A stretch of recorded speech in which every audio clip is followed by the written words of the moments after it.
Good morning, my artsy friends. My name is Ken Johnson. I am your thrifty apprentice, and welcome to our regular scheduled Monday morning live, which we do right here on the Thrifty Apprentice YouTube channel every Monday at 11 a.m. Central Standard Time. I am so glad that you took time out of your day to join me here. You guys can see my little babies in the background over there. Got some plant life going on. I have some grow lights on top of them because I am keeping them inside for the most part.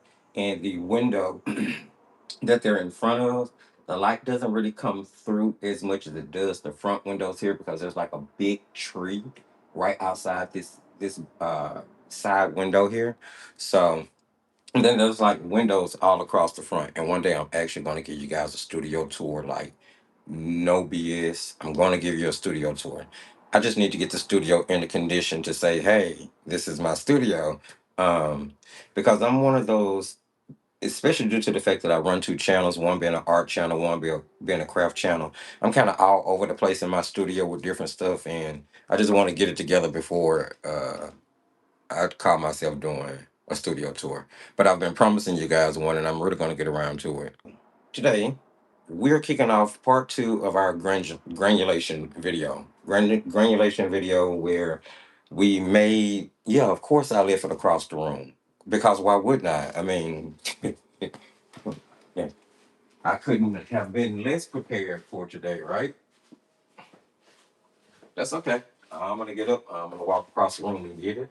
And while I'm over here, I might as well grab this as well to show you guys this because I thought it's so cool. Because I really don't have any like new products per se to show you guys. Oh, y'all got to see my little miss in the corner when I got up. Ha ha.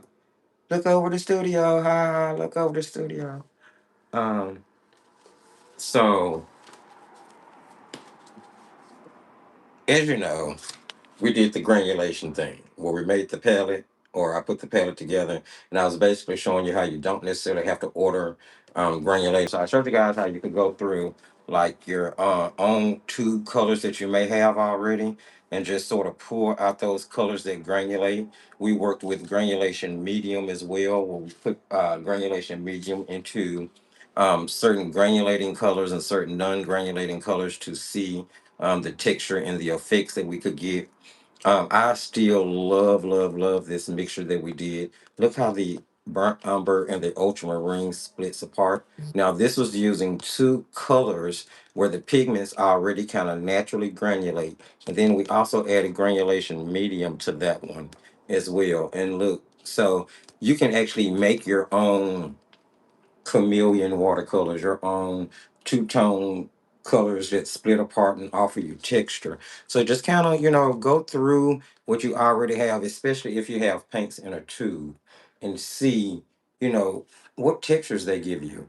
And then we also talked about creating texture with salt, where we use salt water as well as salt directly on the paper in paint washes in order to see the different texture that it was going to give. And this was really, really cool, of course, because of course that salt gave dramatic texture.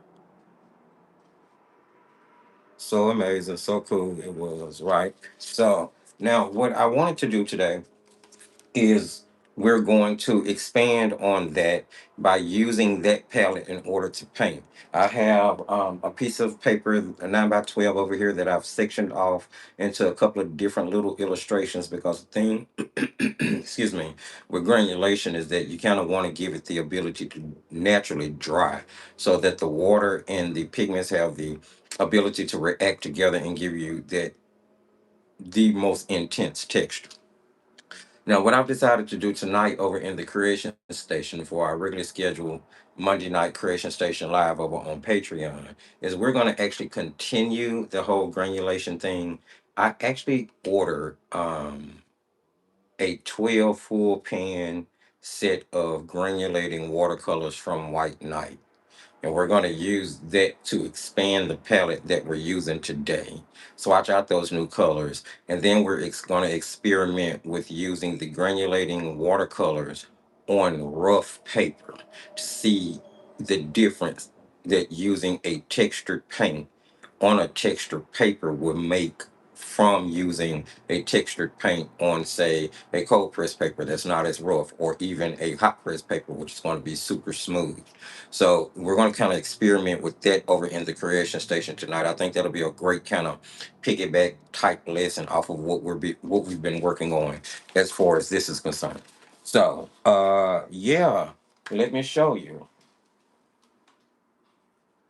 And yesterday, so let's talk about real quick what you can go catch if you missed it. Last Monday here, what did we do last Monday here? I can't remember. Oh, we put the granulation watercolor set together and swatched them out. So we did the swatches that I just showed you, and this is the actual palette. I have it inside one of Christie's 24 half pan tins, and we made kind of put the palette together and swatched it out. So that's what we did Monday. Wednesday we had that beginner beach video come out. So if you missed it, go catch that. Yesterday in Creation Station for Watercolor Sunday Fun Day, we experimented with this little. This brush is gonna fall out. I'm trying. Maybe that's meant to do this. Is it meant to do this? Can I do that with it? Okay, I'm gonna do that with it. So we looked at this little Light Wish travel palette over in the Creation Station for Watercolor Sunday Fun Day, and it comes with this like little brush that's in a plastic barrel. I don't really care for the brush. Oh, it's off screen. I don't really care for the brush. And then there's like this leathery, crinkly paper. I really like the aesthetic of the outside of the sketchbook. Um, And then on the inside, you have a palette clipped in to a binder. And this is the painting we did in Watercolor Sunday Fun Day on yesterday. So if you're a part of the creation station and you missed that, we just kind of explored this little palette. We put paints in it. And then we did this little painting. Real quick, real cute, real easy, something you can go give a try if you would like to. So that was yesterday over in Watercolor Sunday Fun Day. So you'll really get a good first look at this. I will be reviewing this on YouTube eventually, but yeah, first impressions and first looks over in the creation station. I kind of also want to show you guys this real quick. So I picked this up, and so I was inside Burlington. Um, Maybe you still have Burlington Coat Factory written on one of your buildings. I don't know. But they seem to have dropped that name from the buildings. But I was in Burlington doing some Valentine shopping, and I ran across this in their little art section. It's a little book. I showed this over in, if you are a member of the Patreon art community, regardless of whether you are a paid member or a free member, you have access to a weekly series known as Between the Brushstrokes, where I just kind of, I'm doing this. I'm doing this. I'm sitting in front of the camera and I'm just kind of talking about things that have happened, things that are coming up. We go through the history of a color every week. And then I just kind of get to talking about everything else. But the first part of the videos are always really kind of art leaning. And then I get into just kind of talking about whatever. So I was showing this over in the last video that came out for that, and this is a book that I picked up inside Burlington. It's called Art Theories. It's a watercolor book. It has 25 painting outlines. So basically, it's a coloring book in sorts. But I really like the fact that it's ring bound, and you can flip it and lay everything flat. And on the inside of it, you get these line art illustrations, and the paper is not perforated, but as you can see where the hose bind at the top is far enough away. It's almost like a fourth of an inch away, so you could cut right on that ring binding to remove it. You could just trace this onto other watercolor paper. That's kind of the idea I had when I picked the book up. It's got really nice illustrations in it. If you don't draw, something like this is, cool, because you don't have to know how to draw to paint. You don't have to know how to paint to draw, but it does help to know how to draw to do a lot of things in art, even if it's just sketching. Kaylin says she loves the Between the Brushstroke series videos. Thank you, love. I am really starting enjoying putting those together. They're actually becoming my favorite video of the week to put together. So just look at some of these beautiful illustrations in this book, right? Thank you, Nicole. Yes, field trip to discount stores. Absolutely, Marianne. That's how I get. Hello, Tanya. Welcome in. Will I sing your sister happy birthday? I cannot sing. I cannot sing. But I would hate to say no. If y'all want to hear me sing happy birthday to your sister, I absolutely will if you're serious.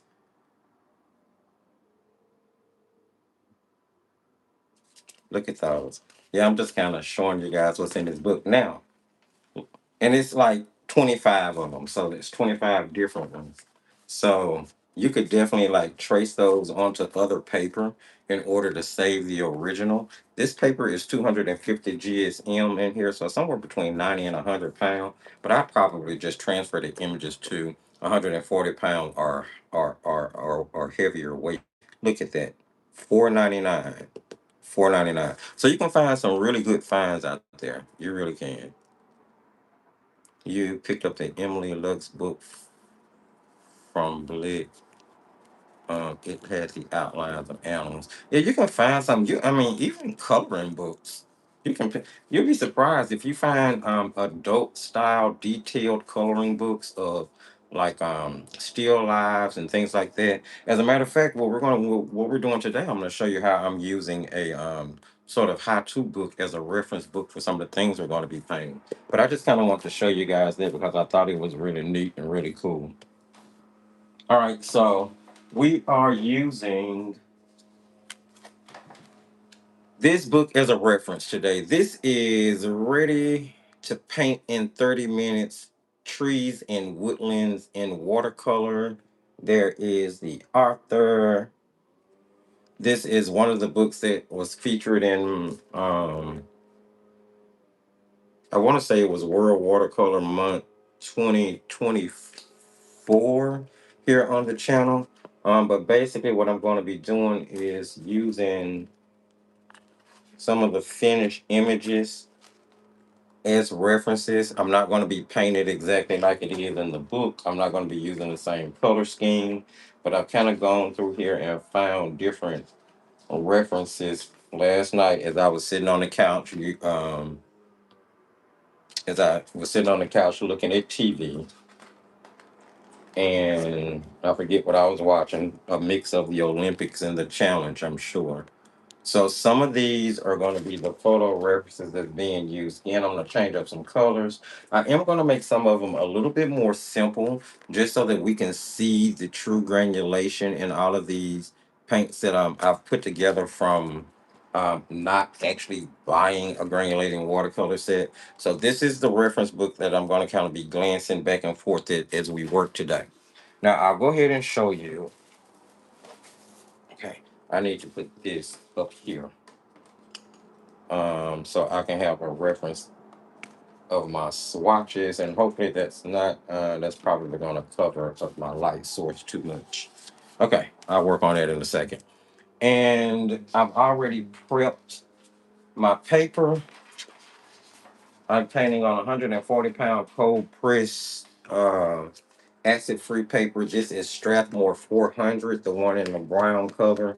I just can't show it to you because I got it taped down right now. But I've basically sectioned the paper off into 4 sections, and I've gone ahead and drawn on basically the main trees for the focal image, except for one block where I didn't need one. And then these two, I went ahead and used masking fluid to mask out my trees, so I don't have to worry about those.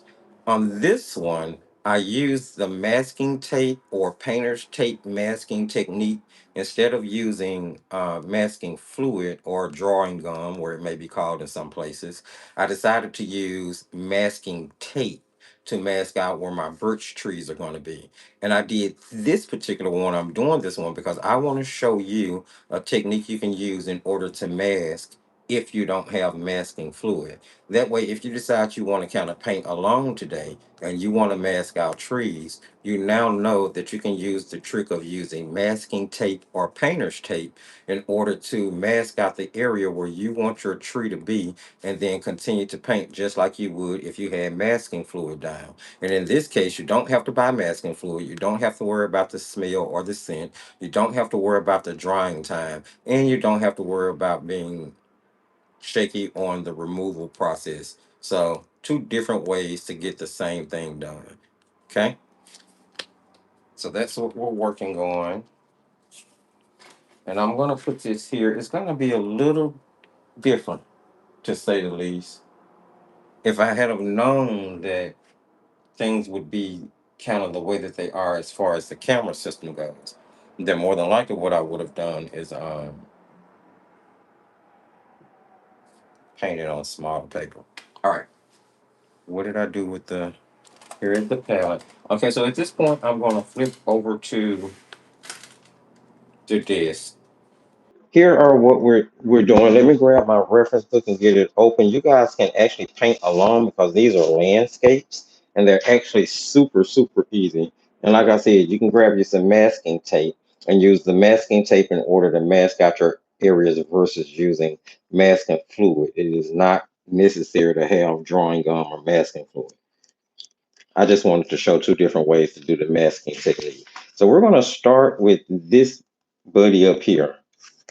And I'm going to, as I told you, change all of the colors when it comes to the reference. I'll show you what the finished reference looks like. So here is the finished reference. And again, you can find this book on Amazon if you're interested in it. It's called Ready to Paint in 30 Minutes. Okay. It actually has traceables at the front just in case you're a person who can't draw. Um, so here is how this one looks. This is not how our finished product is going to look. I just want you to see where what we're starting with when it comes to this one.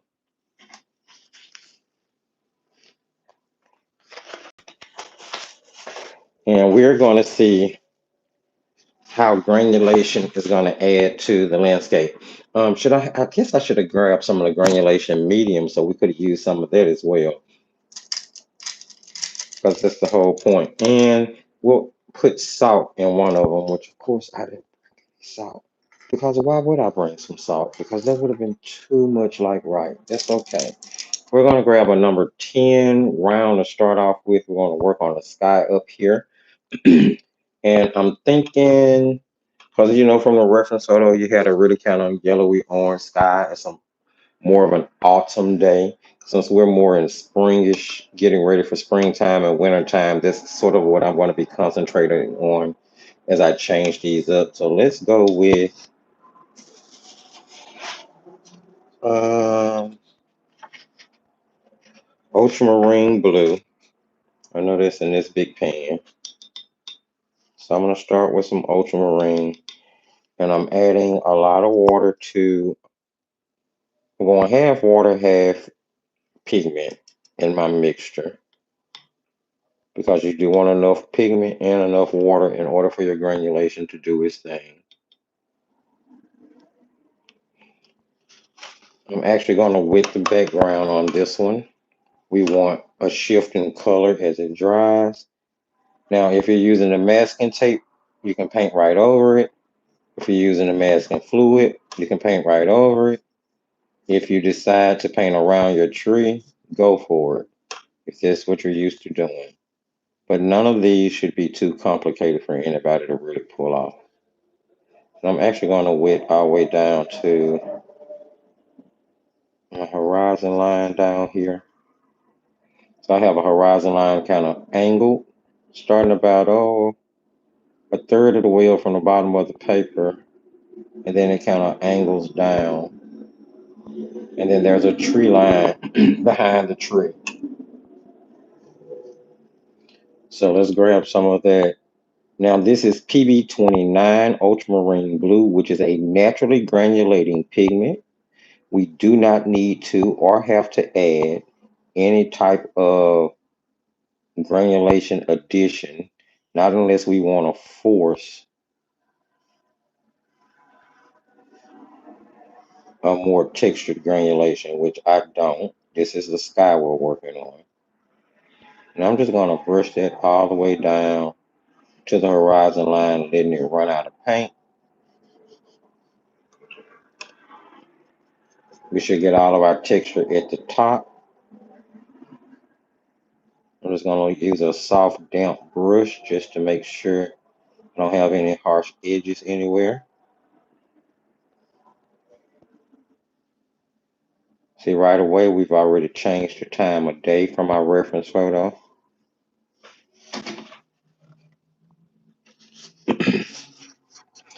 And I'm going to give this a second to dry because while this is still damp, we're going to move not wet on wet, but damp on wet. While this is still damp, we're actually going to drop in a little bush line, a bigger bush line, just so it'll look like it's a little further off from us. So I'm going to go ahead and mix that. I'm using what green? Let's see.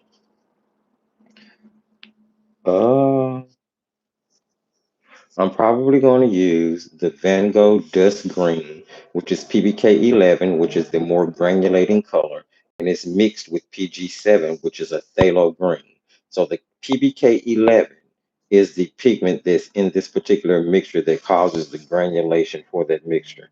So maybe you don't have this color. Maybe you have PBK 11, which is a black color, and you look at the pigment number and it says PBK 11, then you can mix that black with any of your brighter colors in order to force those brighter colors to granulate. But keep in mind, because it's black, you're going to create what's known as more of a dusk color because it will have that black in it. So just things to keep in mind if you're kind of trying to mix your own things. So I'm probably going to use that dusk pink, but I want something a little bit more vibrant first. So I'm going to go with this one, which is Core Viridian Green. Viridian green is PG18 if it's a true Viridian. And I don't mean Viridian like a Viridian hue that you'll find in most of your artist grade sets. And you'll look at the pigment number and it'll say PG7.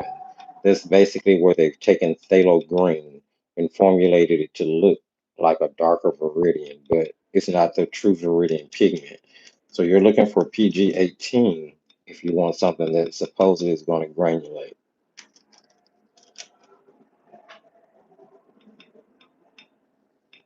So there is a method to the madness when you hear people, the side of art, where you have people who do want to learn about, pigment numbers and things of that nature.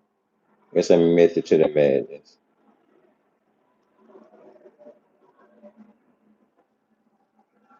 So I'm just gonna drop in. I froze. I'm sorry. I know. I heard it when it did it. At least my earphones let me know when it happens. And like I said, for my replay friends, I will have all of this edited out as soon as YouTube makes the video available to me for editing. Now I'm using the biggest brush I can right now. It's not necessary. It just happens to be what I was painting with. Okay, now into that I'm going to mix. Keep in mind we're trying to force granulation and stuff, so I want some different things here. I'm going to mix some of that dust green into it.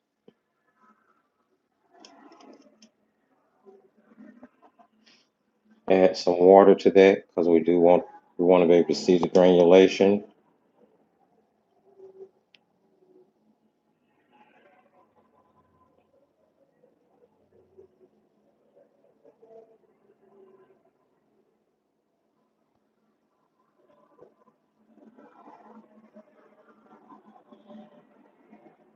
Uh, and maybe it wouldn't hurt to add a yellow to that.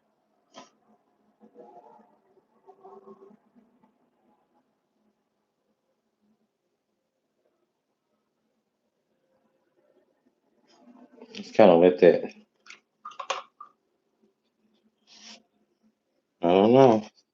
We'll see. Let's try this Turner Maya yellow. Maya yellow. Maya yellow.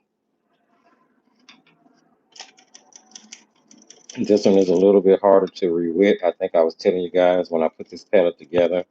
Well, of course, I remember from the Turner review that their Maya colors, which are exclusive to their line of paints, some of them are a little hard to get the pigment to re-wet when you dry it down. I'm gonna drop some of that Maya yellow in there as well.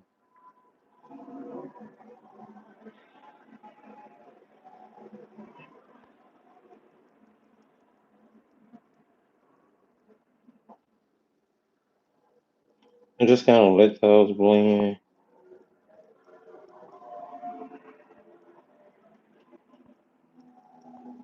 You can drop some salt in it too if you want to.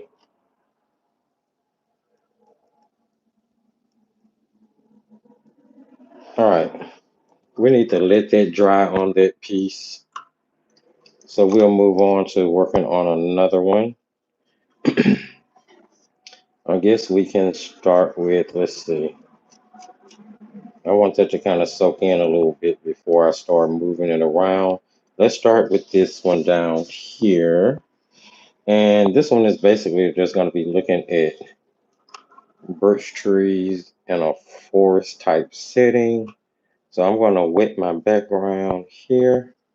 I'll check comments in just a moment.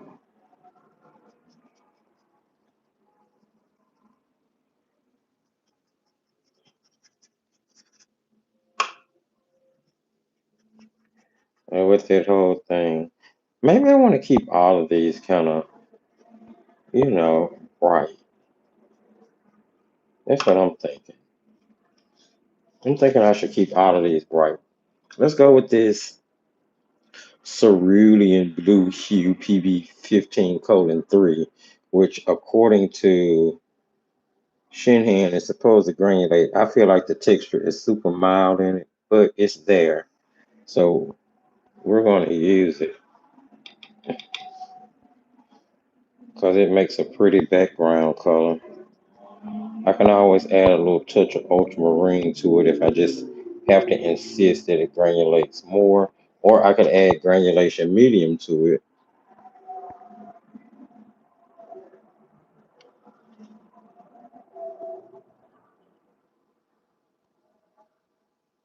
Yeah, I got the vertical going on because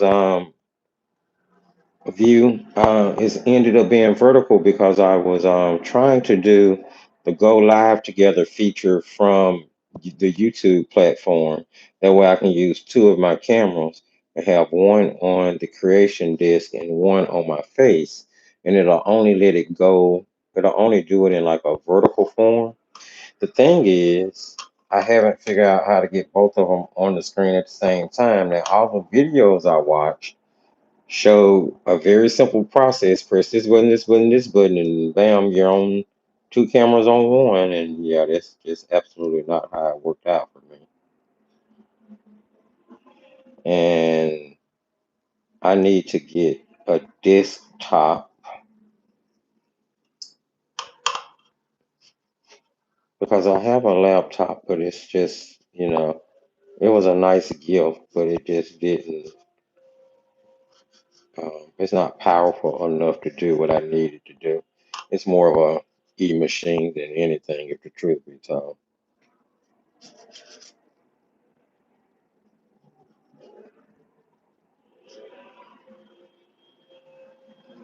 I'm gonna grab a little ultramarine and add it to the top. See if that's gonna let them mix on the paper.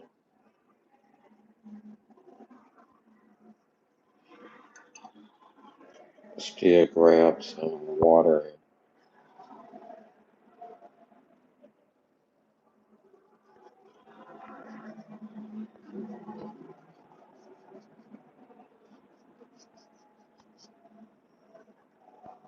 Let's see. Do we want to put in some distant trees? Uh, Let's go with some of that same original green we used. Let's add a little of that in the background. Maybe there's some trees back here. That's Viridian that we were using, if I'm not mistaken.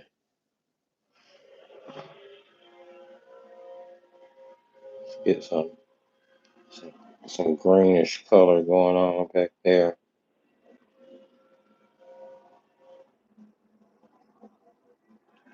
Maybe got some trees or whatever, and let's add some dust green to that in places too, just to get some variation in color. Just kind of keep that darker color away from the sky area. And that's, distant, distinct, nondescript trees. We'll put a bigger top of a tree line or maybe a shrub line across the bottom. That seems to be the running theme for what we're doing.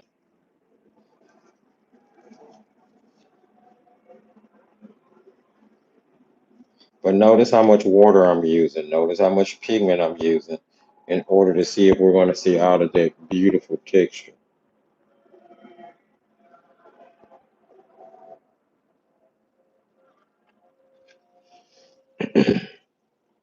I'm going to get it a minute to soak in, and then we're going to be adding. And hopefully by the time we get done laying down the background for these two, this one will be dry enough for us to move on and continue to work. We just need to put in our grass area, then we're going to be removing our masking fluid and work on our tree. Pretty straightforward landscape again, just trying to get up close shots so we can really see granulation at work. And I'm using a cellulose paper because it's been my experience that granulation shows up a little bit better with it than it does with the 100% cotton paper where it will absorb directly into the paper right away. That's just been, that's still a little wet. This area is wet, but you can see the granulation from the PPK 11 there. You can sort of see some granulation going on up there at the top from that PB 29. Really nice. Now, for our little land area here, of course they're mowing today. Why would they not be mowing today? They're never mowing at this time. Listen at me mad at the lawn service. Um, yeah, we're gonna have to get that some time to dry there. And basically what we'll be doing is putting on some branches and maybe a few leaves in the canopy. You can't really see the bottom of the tree here. So I'm trying to be careful as to what I put down here. Because the trees are kind of straight up forward. Let's mix blue and, yeah. Okay, let's mix the Maya blue. I'm trying to make a different green here. But I'm gonna mix it in the area where I had my that dust green. So I'm gonna take some Maya yellow since we've already been using it in our color scheme here. And I'm gonna mix it with ultramarine blue. Again, something we've been using in our color scheme. Add a little bit more blue to that, make it a little cooler. It's giving me a a little dark greenish. So I'm trying to do like maybe some deciduous treetops back there. And kind of pull that up a little bit. And I mean, it's not holding a lot of structure in it, but again, they're kind of far away, so I'm not trying to give it a lot of structure.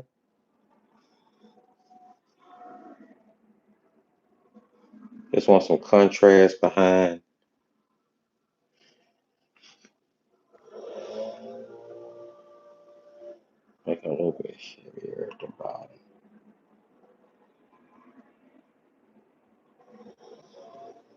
Now you can grab your credit card scraper and scrape some real tall grasses in it. I mean, it is your painting. Okay, I think I'm gonna stop playing with that. Hopefully, we'll get nice granulation with that to some extent, or at least be able to see some granulation in the background. Okay, let's flip around and work on one of these.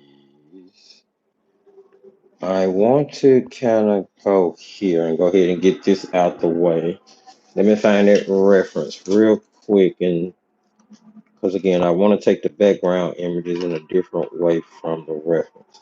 Okay, so on this reference is actually in a forest. I'm going to pull it out of a forest, but maybe we'll do sort of a really playful spring, going in really playful spring summer kind of sky. So let's wet this background. Can you see that? Yes, you can. Okay, great. And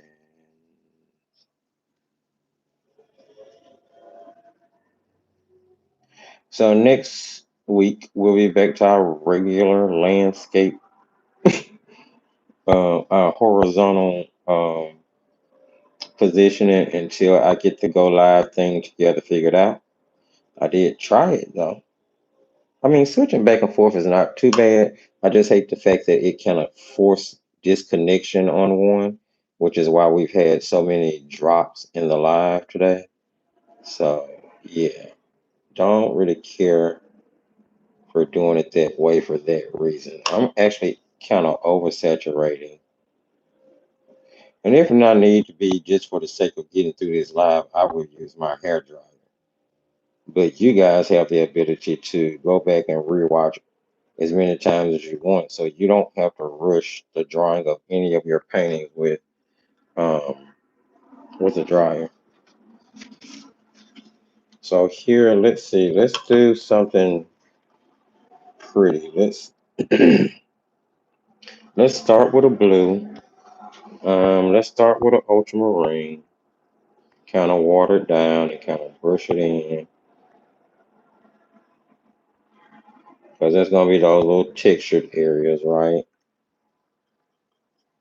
And let's kind of brush it all the way down to the horizon, kind of lightly, making sure we're gonna get a shift in color, but it'll still have a little texture, using a lot of water, just kind of letting it pigment spread out.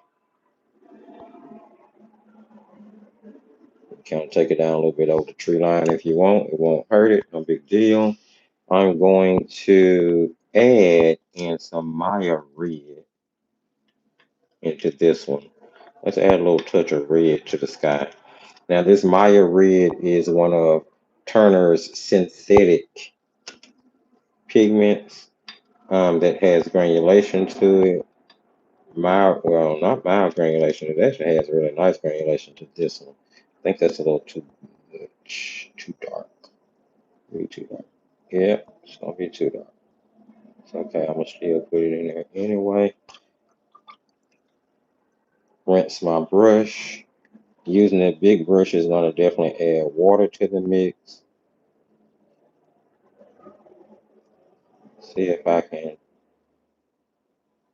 get a pretty decent blended sky going on here. Anyway, a little red tone to it. Maybe trying to see if I can get some purple, natural purple mixing in here.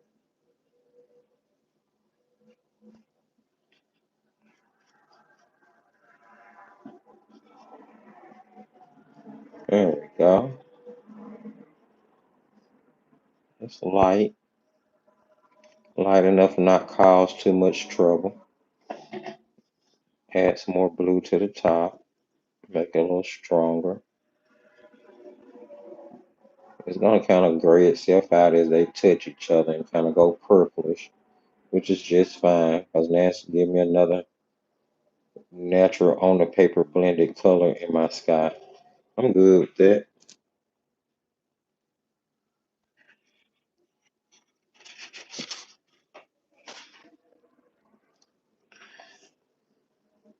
And the heavier you are with your ultramarine, especially across the top, the more granulation you're going to get. I'm going to pick this up and kind of tap it around for a second.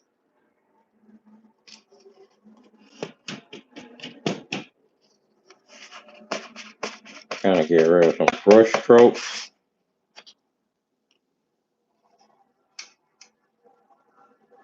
And I think that'll be cute when it dries, especially for a little snow scene. That's what we'll go for there. We'll go for a little snow scene.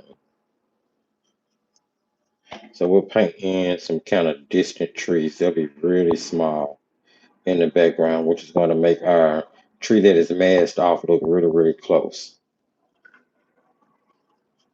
Actually, if you wanted to paint those trees in, you can kind of wet on down to your horizon line.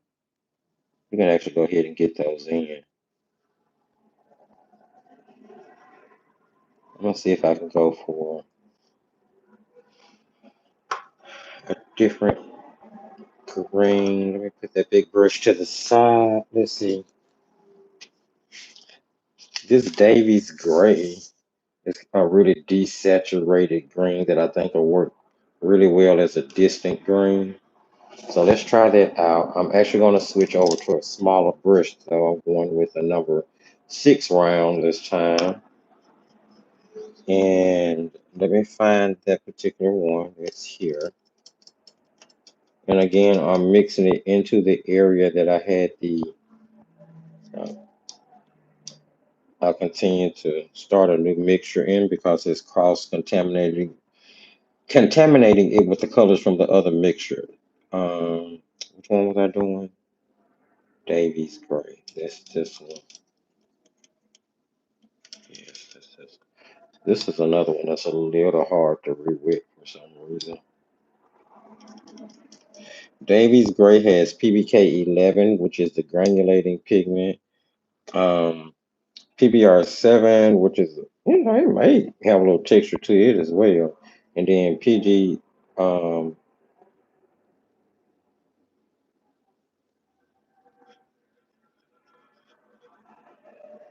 yeah, that's not quite what I expected that to do. It's a little too wet. That's fine. I have to make it work. So I'm gonna put that down as a base color, give it time to dry, and then we're gonna be working on top of that. No, let's see. Maybe we do it, continue to do it like that. Okay, wait. I see something happening here. Sometimes you just have to play.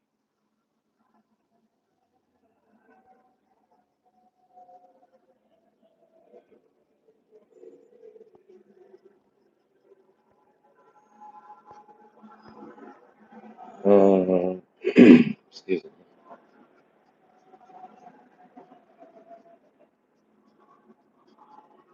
I don't know about that. I don't know how I feel about that. We're gonna see. I feel like I'm gonna end up going over there with a tree line.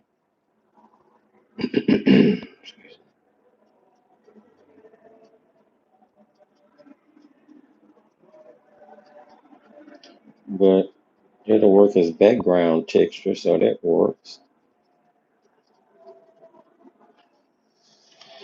Okay, and we're gonna need to get that sky time to dry, but we can work on the actual. And I'm not going to use any. I'm not going to pre-wet the paper here. I'm just gonna go straight in with. I need something vibrant. Let's mix. Let's mix the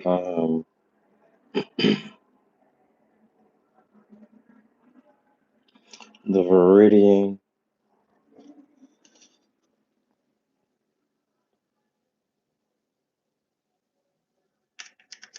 and the Maya yellow.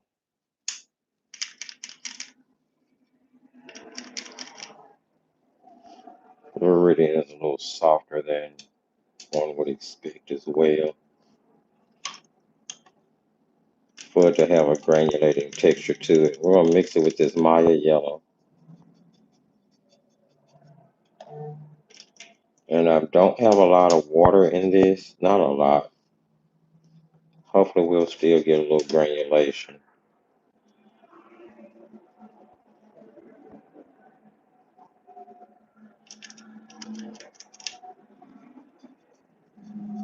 Trying to put enough gradient in it to make sure that we do clean off this Maya yellow real quick. All right, let's see what we have here.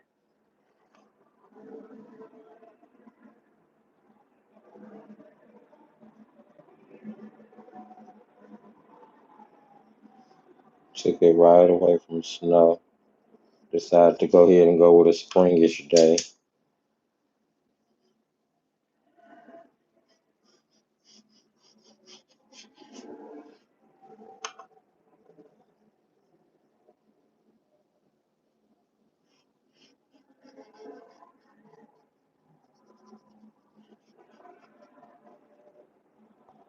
Very easy landscapes.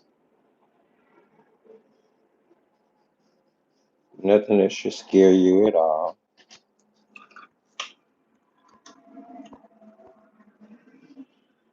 I'll go with a little bit of the dust, add a little bit of shadow to some areas. Kind of brush it in.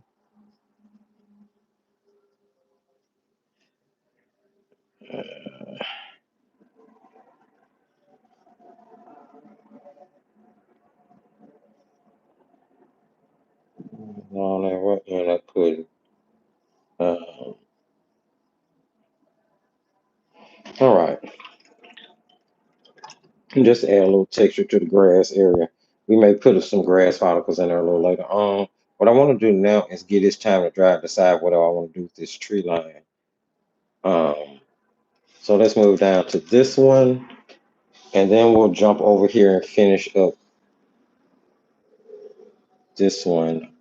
It should be enough granulation there for what it's going to do. I'll blast it with a hair dryer.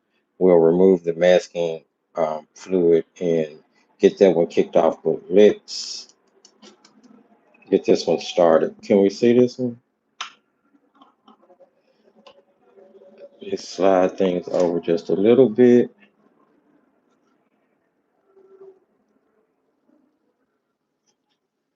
And let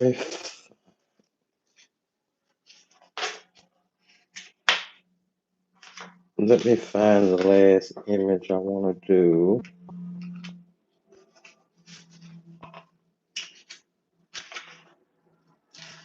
So you can be painting any one of these that you want to paint. You can be trying all four right along with me, because as you can see, I'm not making them super complicated. They're actually all pretty easy. I'm just playing with granulation. All right, this one I want to do. I think we'll keep this one just ultramarine. This one should be interesting. Okay, do need to kind of gauge a horizon line here just for a second. So where is my pencil? I don't know where my pencil is. Here, I use this one. It smudges, but whatever. Just kind of draw on a straightish horizon line there.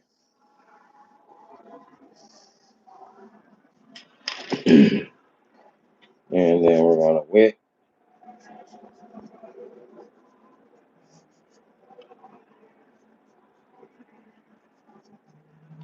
We will be doing damp on wet painting in this one as well. And if I ever need to go back to one and do a technique that requires damp on wet painting and the paper has dried too much, we can always do what we call re-wetting, where you give it time to dry completely and then re-wet the area with a very light layer of water to allow you to do whatever blending techniques you want to do on top of it. I'm grabbing ultramarine again because it's the better of the granulating blues I have, I believe. I'm really excited to get this white night granulating set tonight and try it out. I don't know why, I've really gotten into liking granulated paints lately.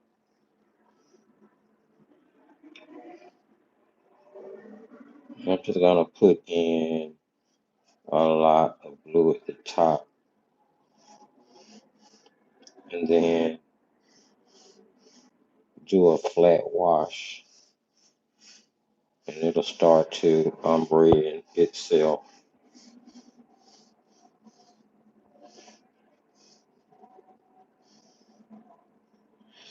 I think I want some more blue in the top of that. I want, I'm definitely gonna want more granulation. So putting in some more ultramarine and then just like before, I'll start at the top and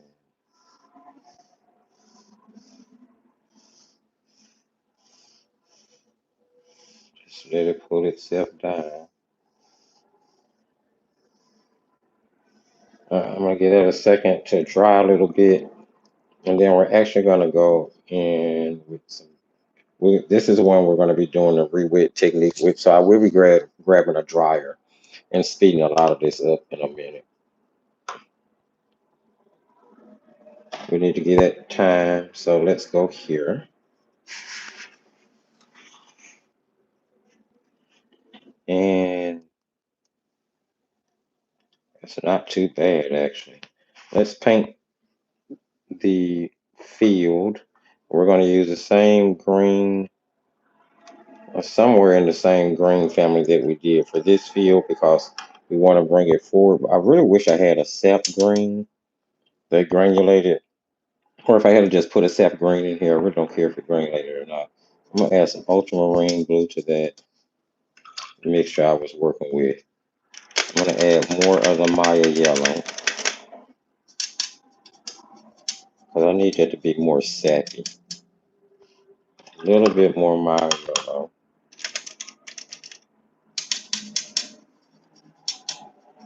Okay. And I guess I will pre-wet.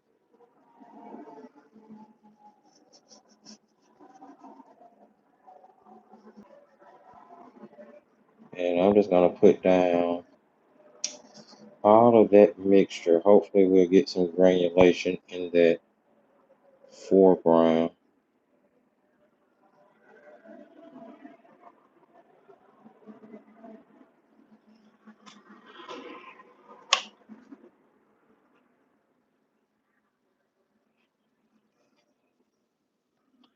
And I guess I can even grab me a little dust green. Why not, right?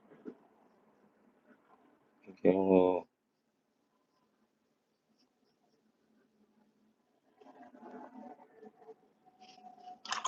blended blend of some darker green in there. Kind of rinse that brush and go back and it's adding more water, but it's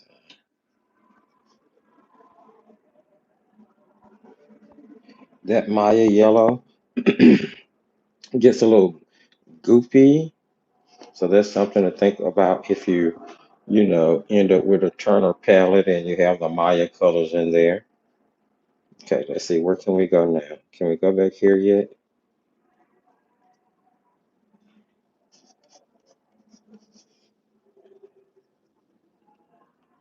Well,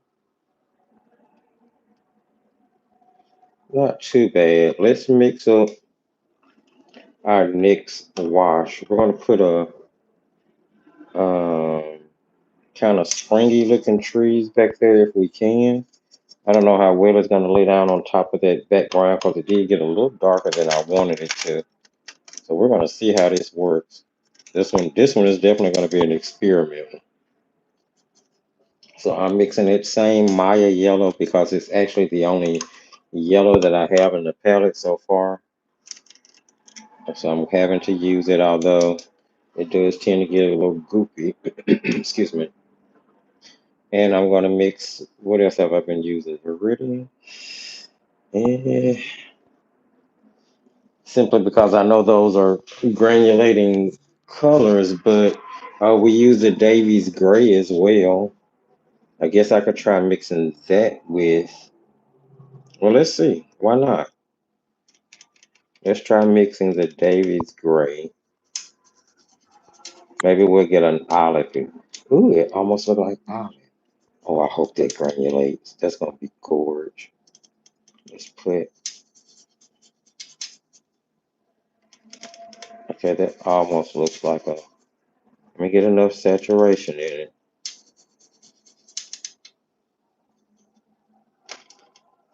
So hopefully we'll see some granulation from it. And let me put some more of the yellow in as well. Okay, okay. I might be getting the hang of this for this particular, palette now because it has select colors in it that I might not normally work with. I'm adding water to that. Hopefully it's going to cause a lot of granulation.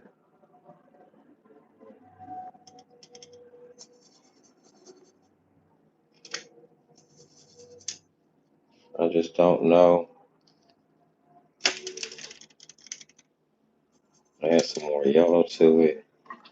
I'm gonna probably have to pan up another pan of that yellow because this yellow is gonna be so dirty from green mixtures. I don't want to be using it for. Okay, let's see if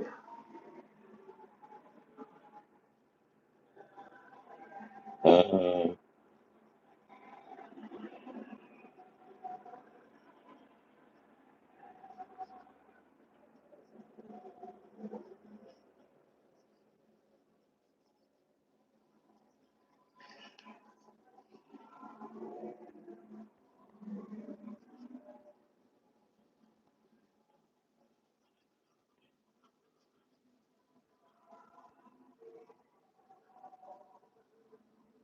okay. I don't like that brush for that. I don't like that brush for that at all.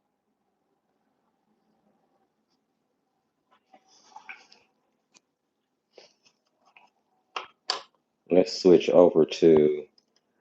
Um, I need a smaller brush for this, but something that's also gonna allow me to.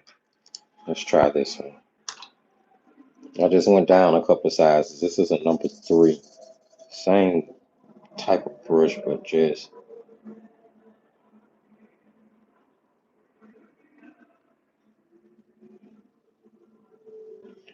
and you're really just kind of defining the tops because everything else should kind of blend and blur in the background and just be texture.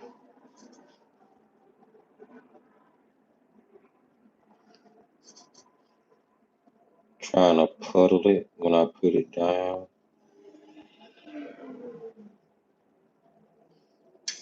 Hopefully it'll, okay, I'm starting to see a little texture in it.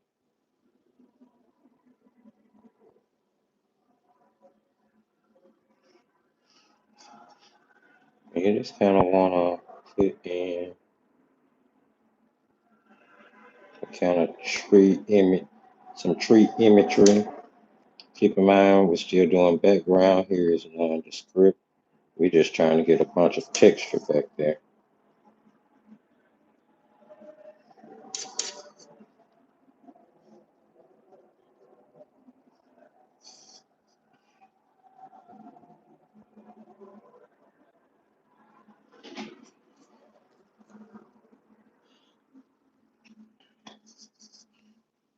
Maybe I didn't use a dark enough color. Maybe I should have used a darker color. Maybe not.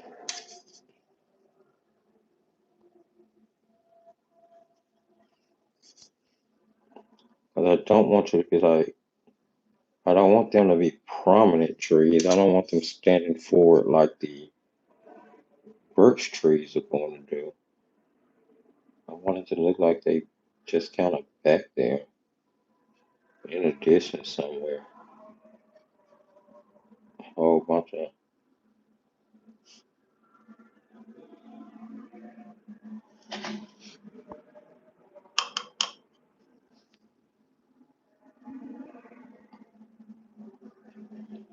Uh, I don't know. I'm gonna add some dust pink. I mean, some dust green to that one. I don't know how I feel about this one at the moment. Uh, just add some dust to it to give it some shadow. Those colors are not starting to layer well. These are not the type of paints that you really layer, I guess. I'm going way above, way outside the box here.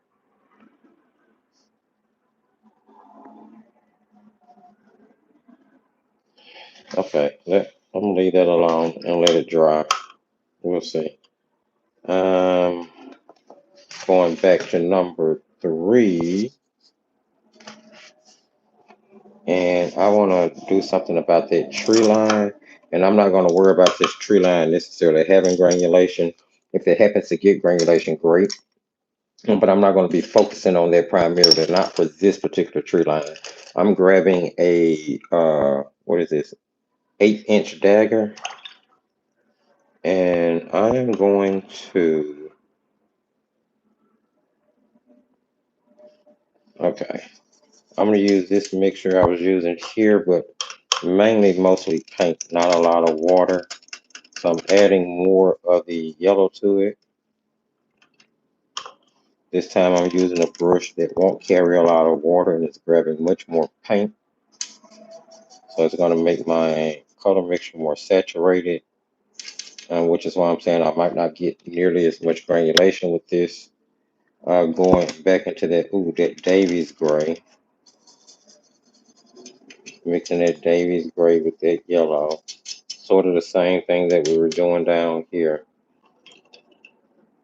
But we're going to go heavy on the yellow. We want to put it kind of more towards us. I thought I wanted it further back, but I don't. So I'm going to start,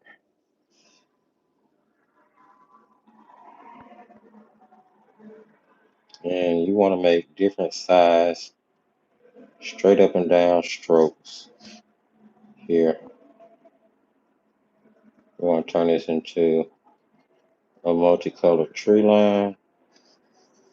Again, nondescript, nothing too crazy.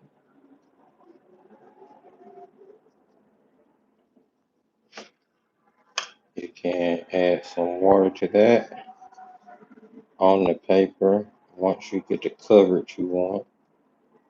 Basically, once you get your tops on the way you want them. And notice how the paint is already starting to, I call it like a goopiness. You might can't see what I'm talking about, but it's from that Maya yellow, but it's the only yellow that I have in this palette to use right now, so I'm using it. I'm gonna put down the base of that. I'm gonna go right into that with dust green on its own.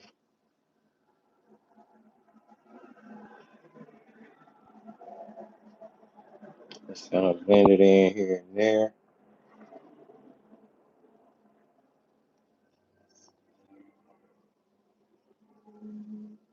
And some shadow areas will start to form. No tree line.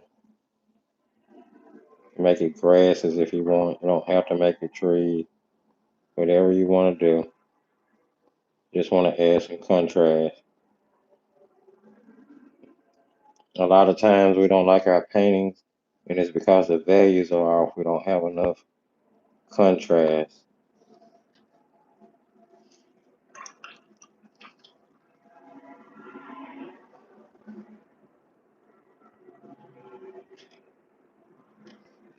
And I'm trying to see if I want to make that all grass, but I don't want to scratch up mine. So yeah, I'll leave it like it is. Kind of go in.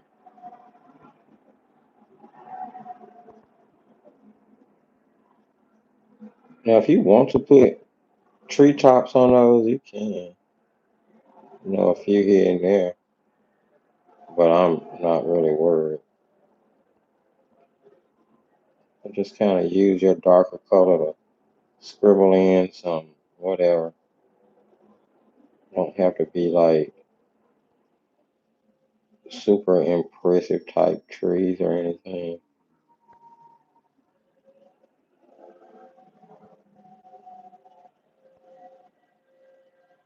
Just like that. That's all I'm doing. Here, maybe one over here to kind of make the top look like a tree and the rest will fall into place. The eyes will do the rest. Or maybe they look like little grasses that's starting to grow up back there. Whatever the case may be. I am going to grab a hair dryer and I am going to blast everything. Before I do that, let me paint this area here. Again, we got a bunch of spring going on, so we need um here, let's use this as the base of this grass. Just so we continue to pollinate everything. Cross pollinate everything, I'm sorry.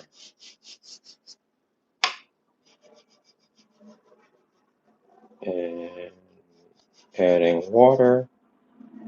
I want to keep this one really light.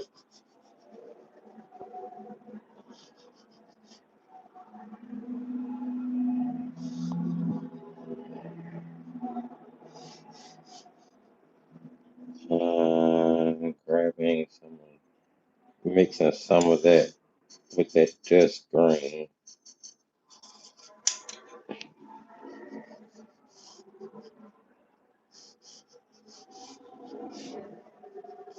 Just doing some texturing.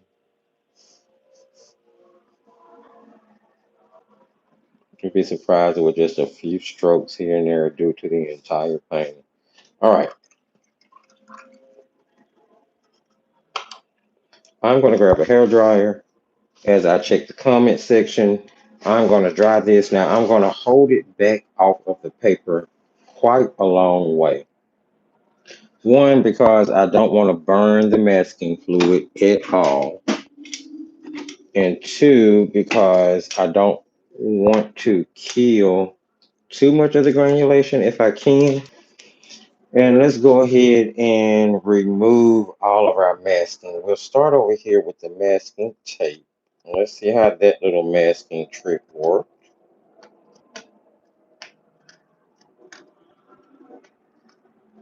And you'll just pull the tape off. And as you can see, the area for where my birch trees are going to be has been masked out. So this is a really cool way to mask if you don't have masking fluid. And it'll work on more than just masking out trees, I promise.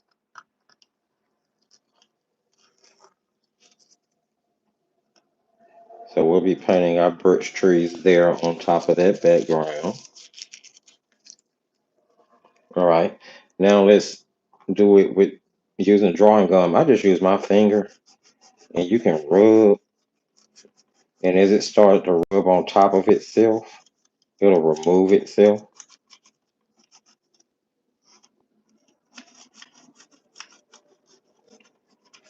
You can use an eraser on a pencil or um, a rubber cement thingy.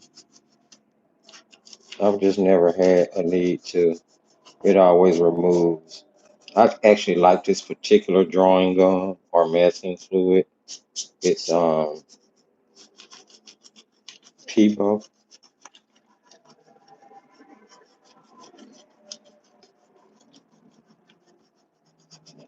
Just kind of rub it off. And there is the tree that we're going to be painting.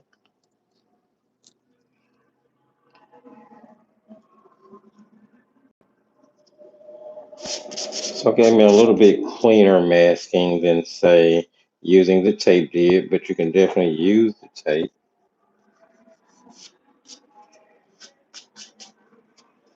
And then we'll remove this one, which was masking fluid, basically doing it the same way, just rubbing off the gum.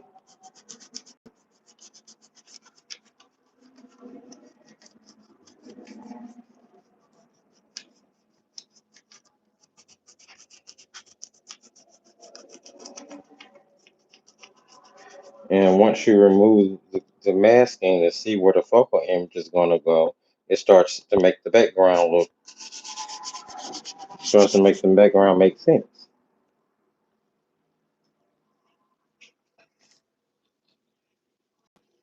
All right, think I think that's everything. I'm gonna rub my finger over it one more time just to make sure. 'Cause I don't want to wet any of that drawing gum and drag it into my paint in any way.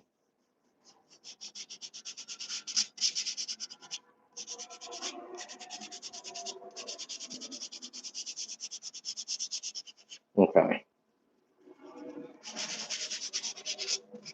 And I didn't have drawing gum on this one, so let's start with this one. Excuse me. I'm going to be needing to make a gray. I'll be using ultramarine blue and burnt umber. I will be using my cut up piece of credit card, but we're going to make this quick. It's going to be quicker than you think. So the first thing I want to do is mix, excuse me, one second.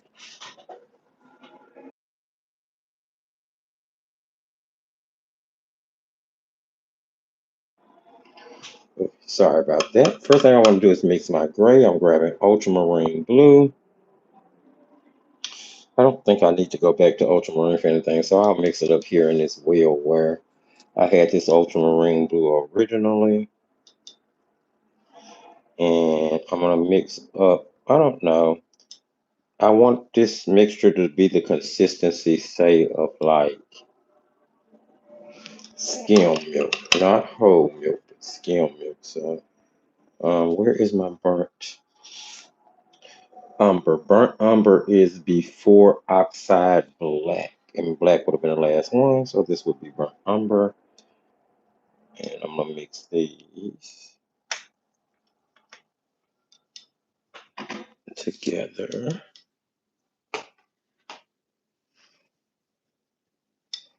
and it's gonna give me a dark. Yes, that'll work.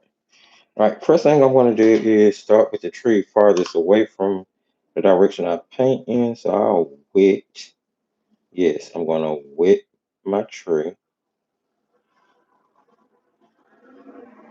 I'm not going to worry about scrubbing out anything that leaked under the tape. It's perfectly fine. But I want to wet the tree.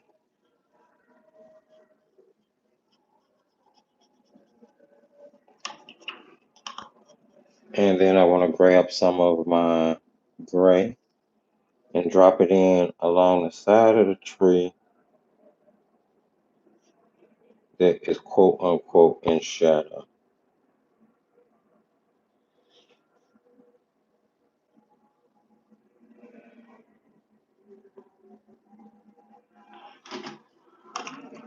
I'll rinse.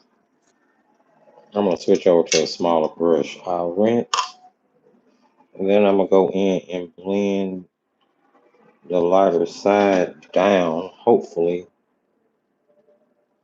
trying to lift out that paint. If you have too much, if it came over too far, just lift it out. Notice you're kind of still keeping things wet. Don't worry, we're going to be blending again. I'm going to grab my credit card scraper, and I'm actually going to go down the trunk making textured zigzags in the middle, to the right side, to the left side, all the way down. And then also on the little limb here. All right. We just abraded the paper so that it'll take the texture. Once again, I'm grabbing But this time I'm grabbing in a much more concentrated wash. Coming down the shadow side, it's going to pick up that texture right away. Same thing for the branch.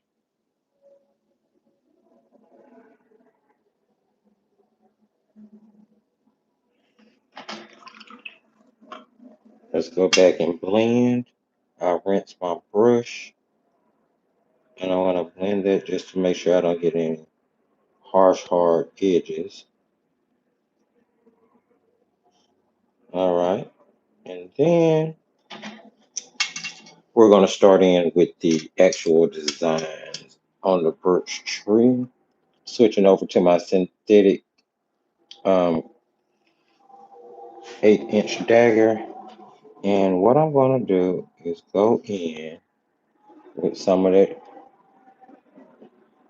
almost pulling it from the mass tone side. If you want to use a little blue, you can, or whatever you kind of want to use. And I'm going to use that brush and just kind of come down and grab some of that texture where I can. It's okay if it's blue leaning heavy, that's perfectly fine. Just kind of giving the impression that you would get that peely texture from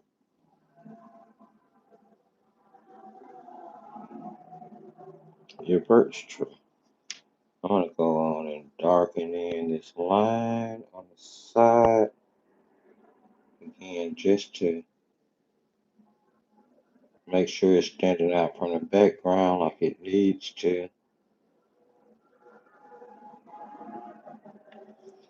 That's the first one.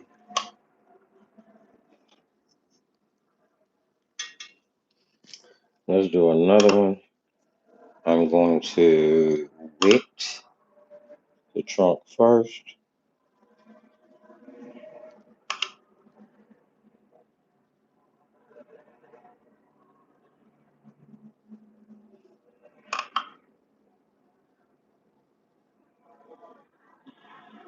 This one will completely do with the credit card scraper.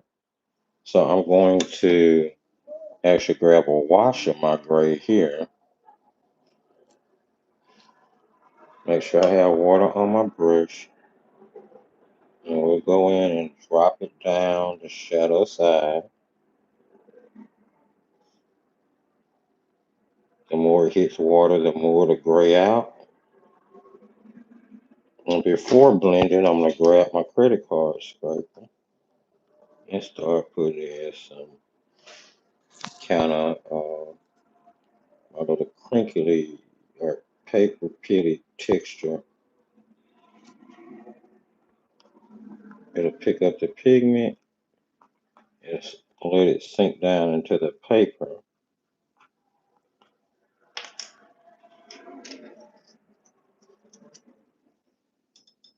Mhm.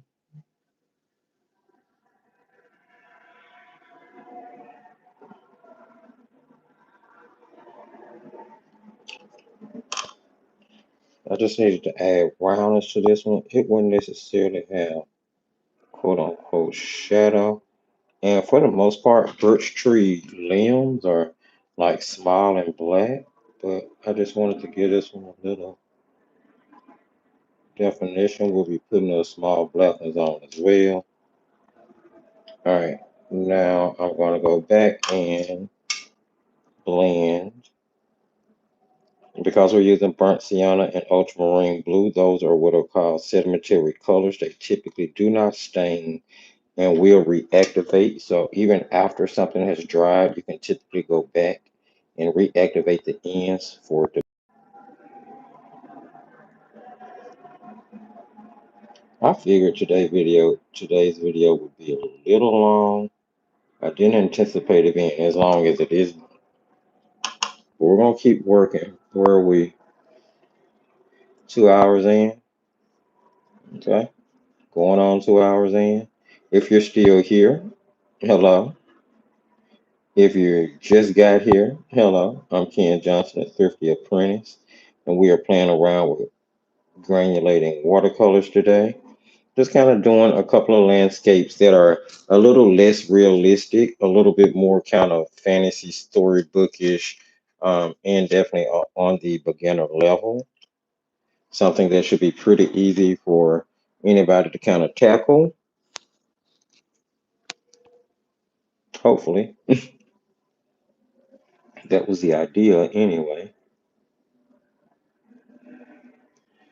And I'm just kind of defining just a little bit that branch.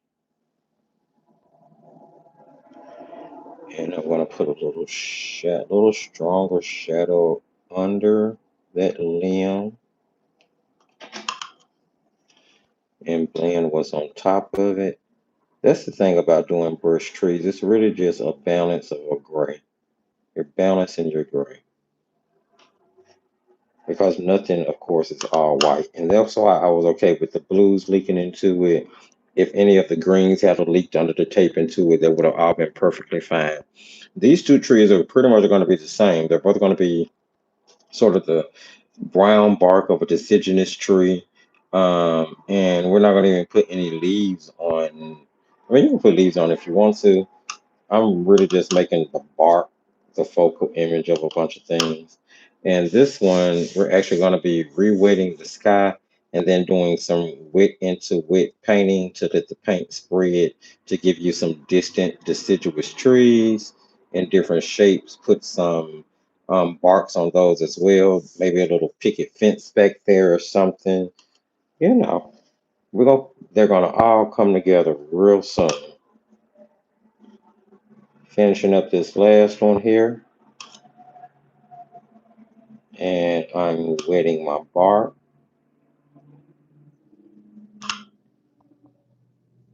I started to only do two of these on live today, then do the other two tonight in the creation station. But then I decided I wanted to experiment a little bit more with the granulation over in the creation station tonight and see what it's going to work like on rough paper. See if that's actually going to enhance the granulation or is putting it on rough paper going to take away from the texture of the paints. You never really know.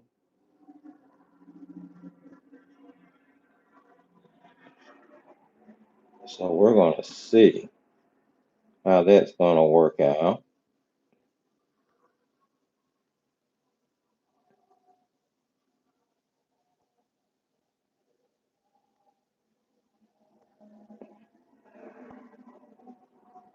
Okay, I need to, let's see, add a little bit more there, make sure it's wet. Then I'm going in with my credit card scraper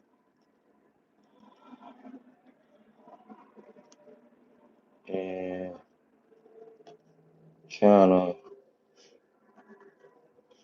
I don't get to, I mean, I just put scraps on a tree, you know. That's just how I see it. I'm just scratching. I'm not necessarily, I don't want you to really get all caught up in, oh my goodness, it's got to look like the proper texture. I don't want you to get caught up into that. I want you to have fun and just kind of make it emulate a birch tree, okay? Like I'm doing here.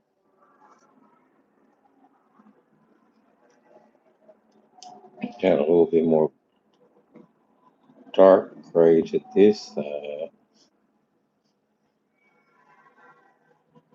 just for the funsies. And we need to blend this way.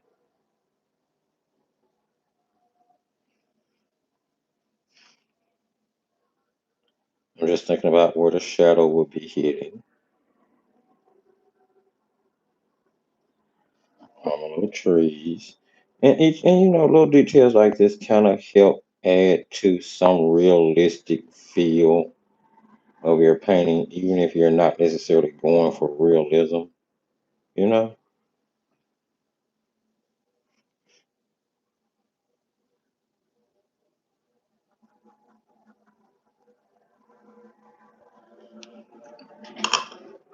And I'm just working on making this little stump of a tree here look round without looking.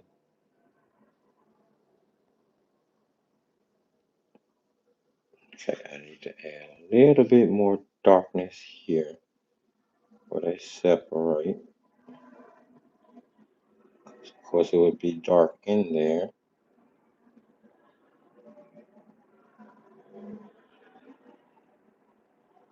All right, I think that's gonna do it.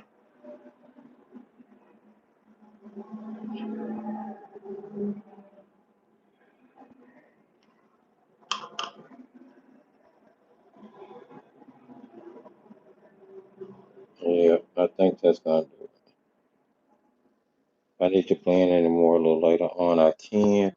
Once that completely dries, I'll go in and put on the little darker branches. There you go. Real quick way to do birch trees from masking tape or painter's tape, right? Got a nice little background. Got some texture in that background from those colors we use. Texture there in the sky, but that's really about it. Um, which is interesting. So, even with using the ultramarine blue as the base for a lot of this, the other pigments kind of, I guess, took away from the granulation, and I'm sure the layering did as well. I feel like granulation works better with those more simple paintings. So let's go ahead and tackle this one. I'm just going to be using, I would use like a red wood example and do like burnt sienna, but I don't have a burnt sienna in this set. I have, hmm,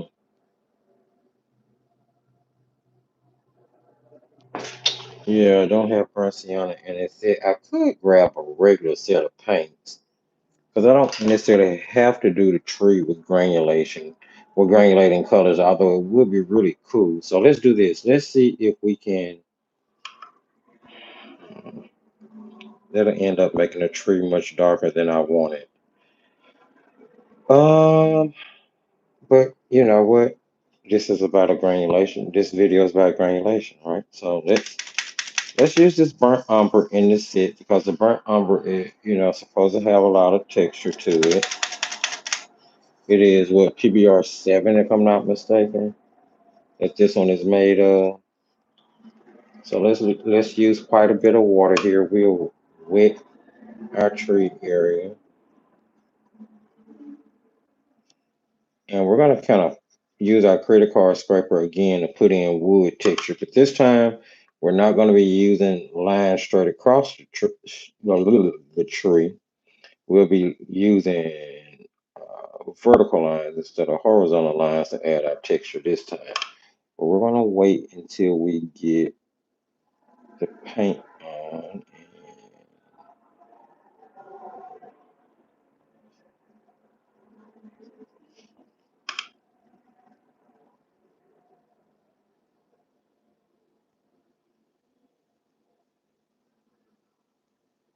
And hopefully, I mean, not that they're doing much. Let's go with the burnt umber. We're going to put it right in. I'm putting it in wet and heavy,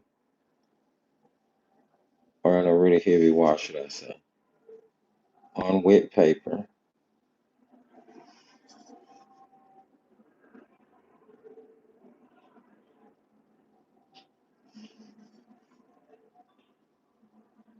Now I'm moving quick because I need to do this in sections because it's a tree.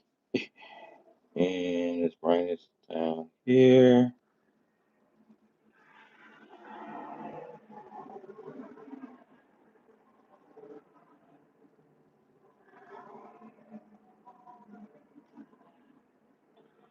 Okay, while it's still wet, real quick, I need to grab my credit card scraper, and I'm going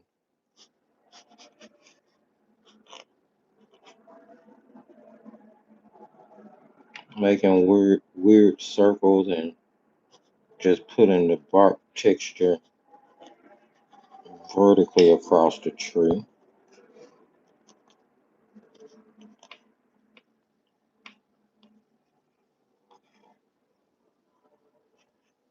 And that paint's gonna settle down into them scrape marks. Kind of give us a barky wood looking texture. And then I'll move on to working on branches.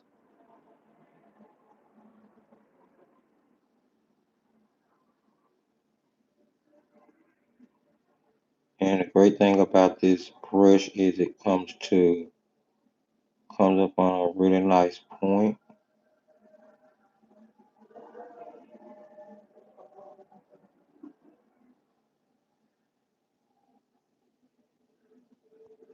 And that's not how that was supposed to look, but that's how it's gonna look today. And same thing, you can throw a little texture in it if you want. But basically you're just putting on your branches at this point.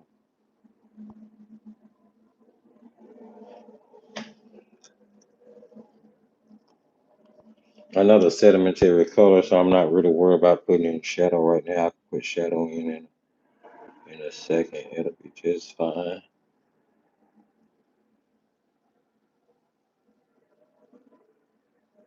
I want to make sure I get the areas that had the masking fluid covered completely.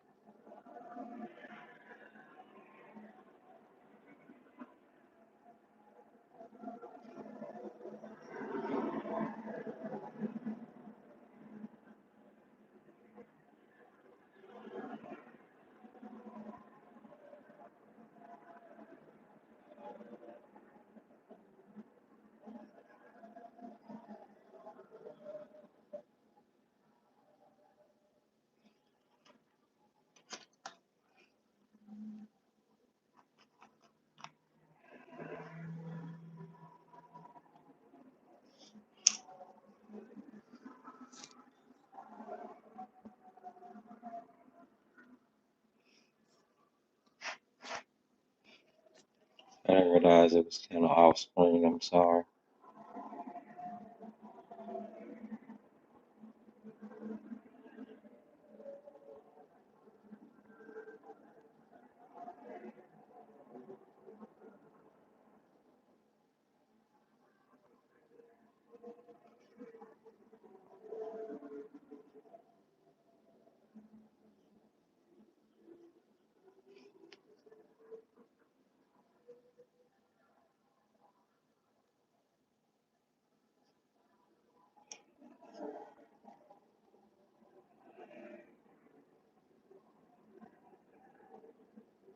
Okay, and that is the base of that tree.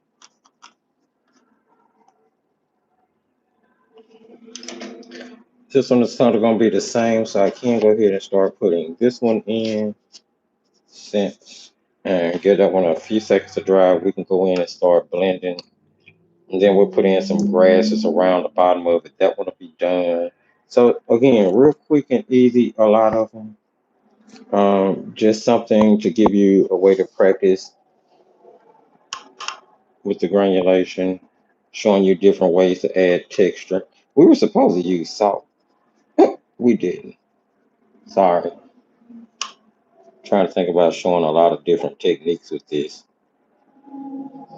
not just the fact that granulating paints cause texture, but sort of the different ways you can do it yourself. The scraping, the salt. We didn't use granulation medium either. And all of those would have been better suited for the background because whether you use granulating watercolors for your focal image isn't important unless you know you're painting like a huge boulder, oh, boulder, listen to me, a huge boulder, or maybe um, up close picture, you're painting an up close illustration of a mountain, something that you're going to want to see that really texture detail in. But in these little landscapes I'm doing, It wasn't necessary per se to have granulating paints to paint the focal images. And the truth of the matter is, burnt sienna is found inside most sets anyway. And it's a beautiful brown for a tree color. If you want your, if you want to be a little bit more red leaning, you could use a burnt sienna, especially something that's like a PR 101. Or you could actually mix a red into your burnt umber. Like I could have mixed a clean red into this and it would have given it more of a burnt sienna feel. Absolutely. I need to hurry up and get them moving here because I want to get that texture in before the paint dries and it doesn't give me the same effect. When you're using a credit card scraper, if you remember to get it done while your paint is still wet, you're going to get those darker, more shadowy lines. But if you give your paper time to start drying, then the lines that it scrapes in are going to be more whitish, almost highlightish. So you can use it for several different techniques once you learn what wetness of the paint you want in order to pull out what effect. All right.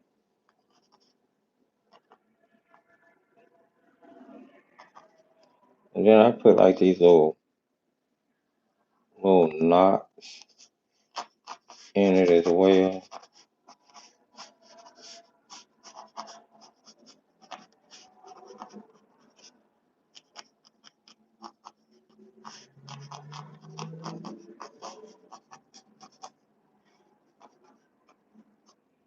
Like so.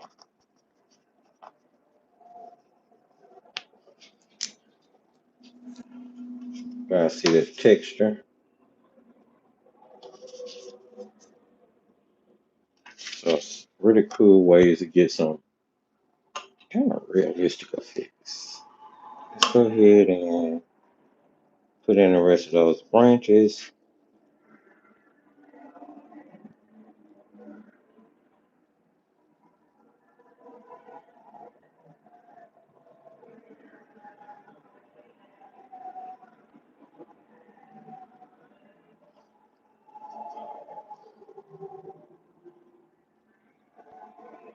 You can put texture on those branches if you want.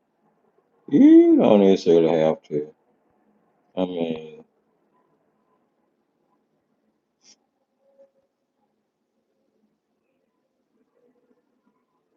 you definitely don't have to. It's cute if you do.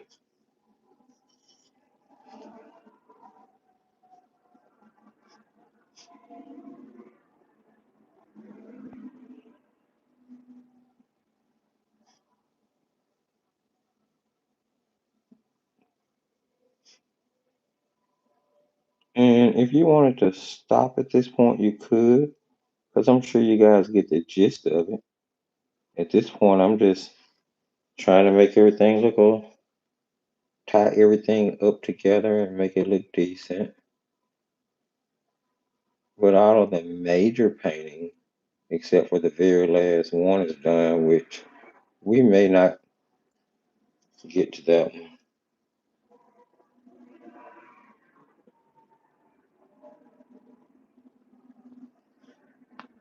Maybe something I end up posting over on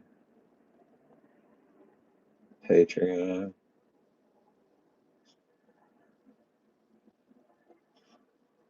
All right, and there, there's that one in. Let's switch back over here really quick. That's dry enough. I'm gonna go to a liner brush. This is like a number one liner. This what brush is this? This is a De La Roni brush, part of their graduate line. I just need something really thin. I'm going to mix into my pre-made gray that I've been using, and we're just going to like add in. It seems to be a little too here. Let me mix it here without so much water, and it seems to be a little too watery.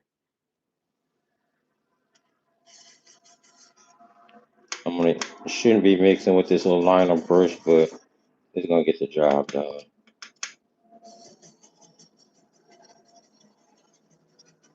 And these branches do appear like black, so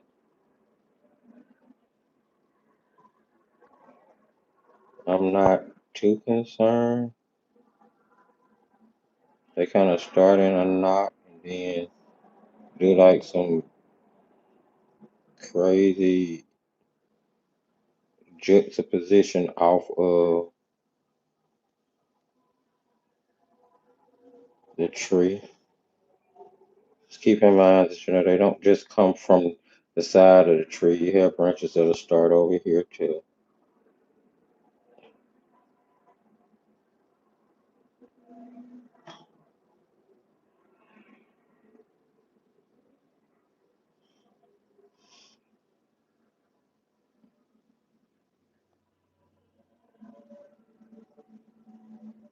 A little darkness in there, just to show the divide in the tree. You can actually add a little thin strip of that to your shadow side, just to make sure you get that round tree effect.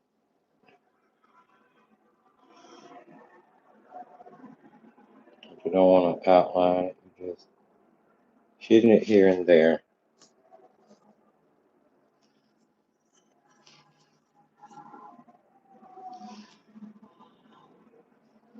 Same thing here.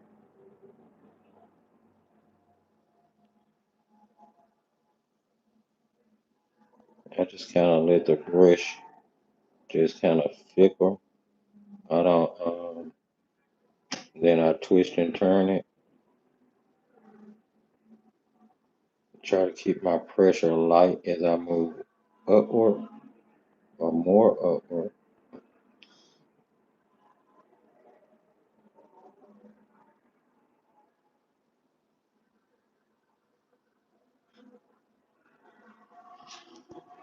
And I'm not looking at a real birch tree as I do these, which is probably something I should have been doing, but I'm not. It would have made it look better. I would have kind of known where to emphasize putting branches more.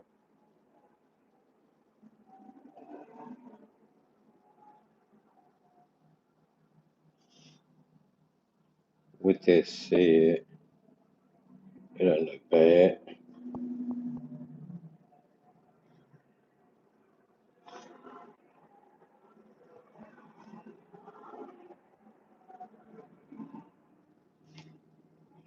It's back to work for me tomorrow. I'll be glad when I sit at home playing with paints is all I'm doing. It's going to eventually happen.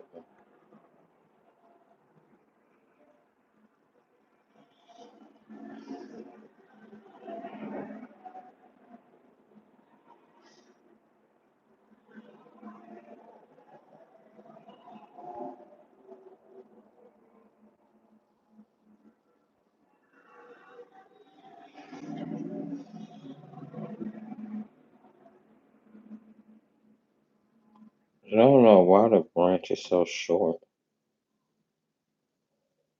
But anywho, there you go. Some birch trees. And let's go over here and add some shadow to this one. Add some grasses to the bottom. Just kind of get it mixed up. So I'm grabbing burnt umber and picking up a little bit of that black mixture, mixing it into it. And we're going to say that the sun is coming from this direction, so we're going to have shadow emanating off of this side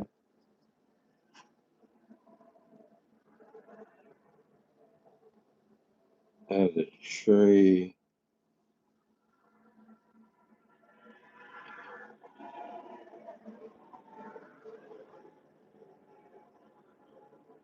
Pour down the color. I'm going to rinse my brush. Go in there and just kind of blend the end of that so it's not harsh. And it'll blend some of that brown out into the secondary color on my tree. Just want to make sure that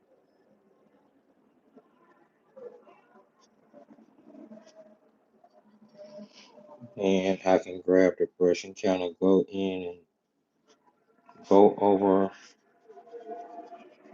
the texture lines. It's gonna make, if you go over the texture lines with a wash of that darker color, it's gonna make those texture lines just stand out even more.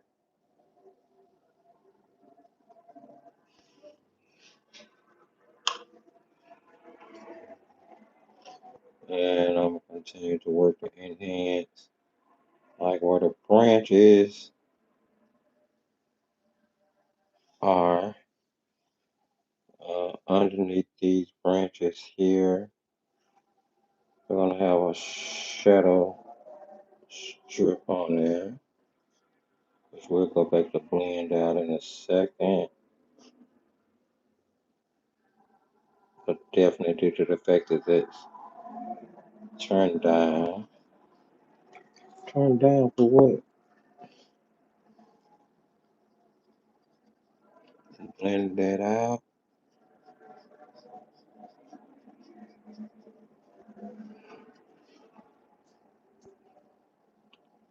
And you can add more color to different areas of the tree. Keep in mind, you're using the same, just if you add water to it, it's gonna just give you a difference of a tone. That's cool. I am not too concerned with these being perfect at this point.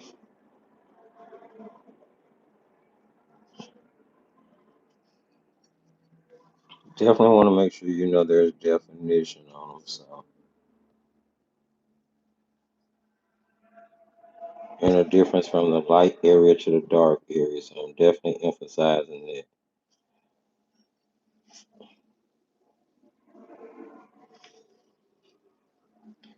But outside of that, that's it.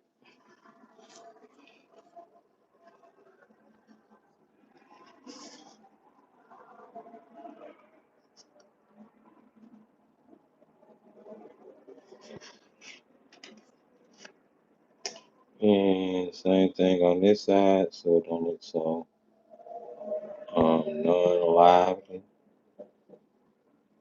Like there's no contrast over there at all. Here, kind of darken it in a little bit. All right. Put some grasses on this and call this one done. You can spend much more time working on you guys on your own. I'm trying to get through this so that I can let you guys go. Let's grab, I'm just gonna go straight for the darker color. I can put in something light on top of it if I need to. We're just gonna put grasses in around the bottom of the tree.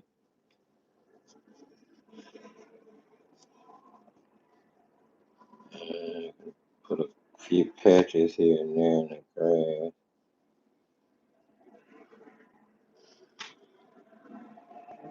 I'm just doing scribbly lines. I'm really not concerned with it.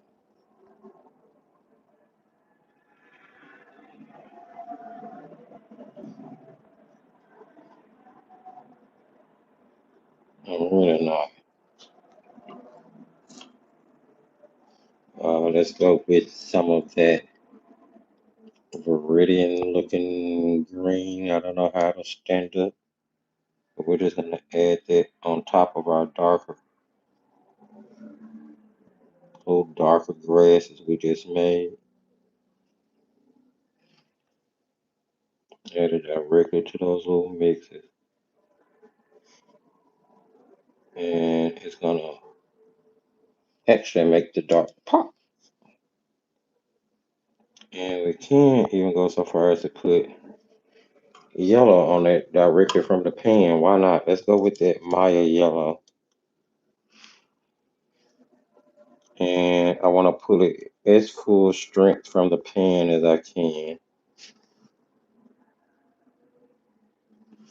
And as you can see, it's still not super saturated. So maybe that white night paint set I get later on will have a better yellow for the granulation. But it's not bad. It could be worse.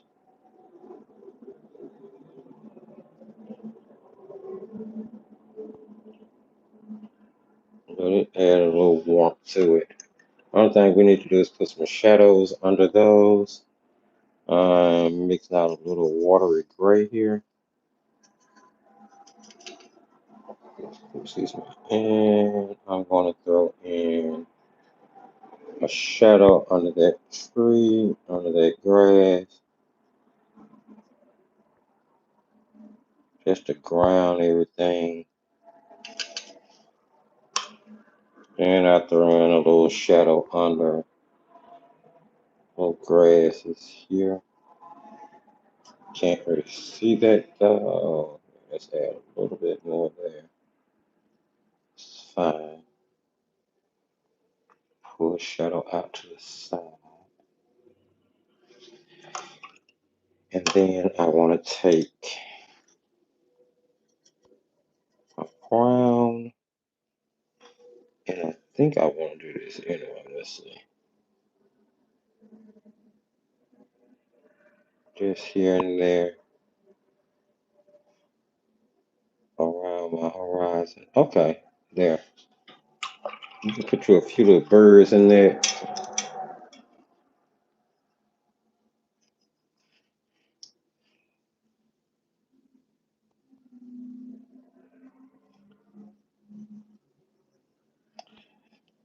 Uh, put you a few little.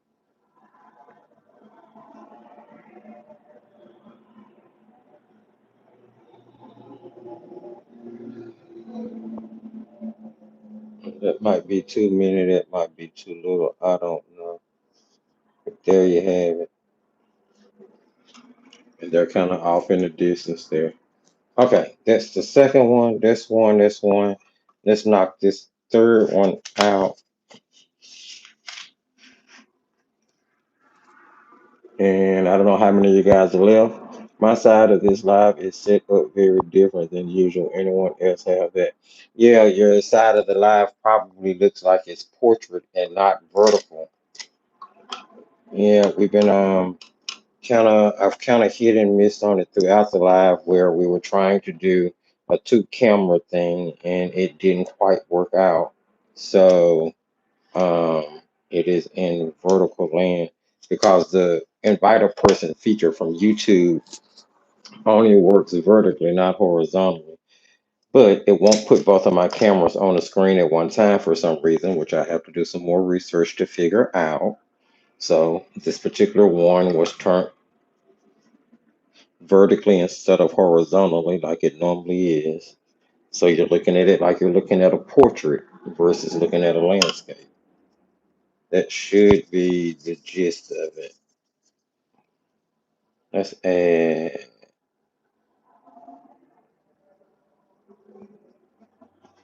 some darkness here on this end. I'm either going to figure out how to work it out or I'm just not going to worry about it. I'm going to go back to not trying to worry about putting my face on lives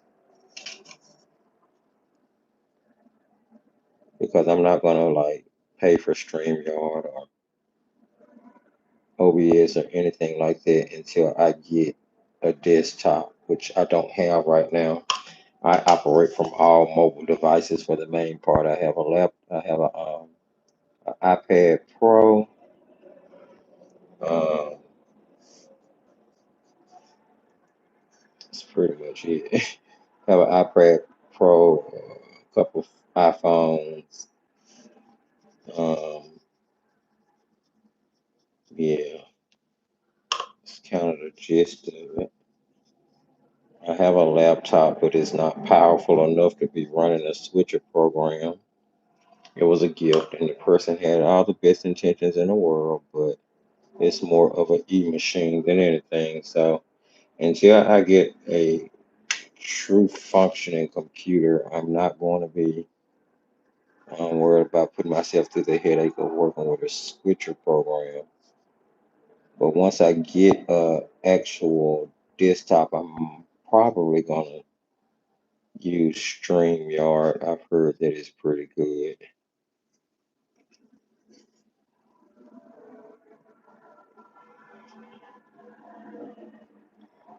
Just gonna have to wait and see, honestly.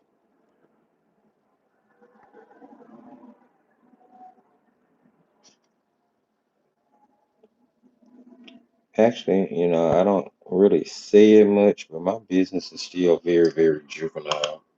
Um, I'm still at this stage of owning a business where most of the money that the business makes goes right back into the business. It's not like I really earn any money from running Defiant Arts. Not yet. So I still primarily depend on my 9 to 5 for most things because the money that I make for the company off of Patreon and Palm Street goes back into buying supplies to make sketchbooks with, goes back into working with manufacturers to try to get the different things I have produced. Okay, I really like that tree, the way that tree is turning out. Love that texture in that. And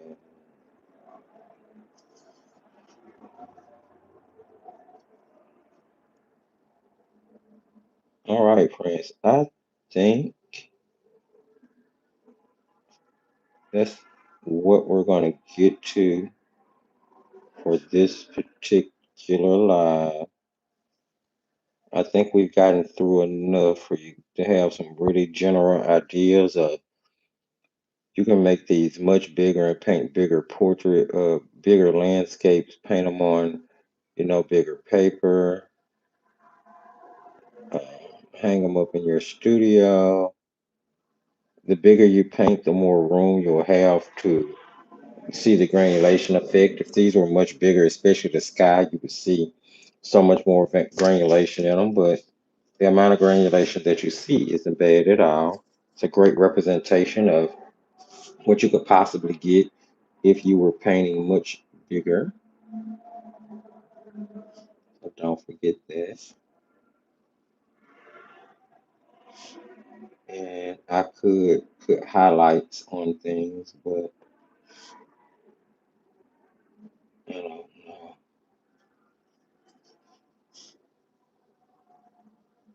I'm hungry. I'm gonna go grab something to eat.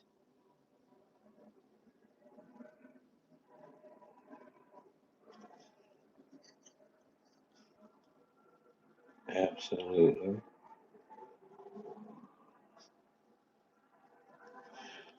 All right, let's throw some grass around this one as well, or maybe not. Maybe not. Maybe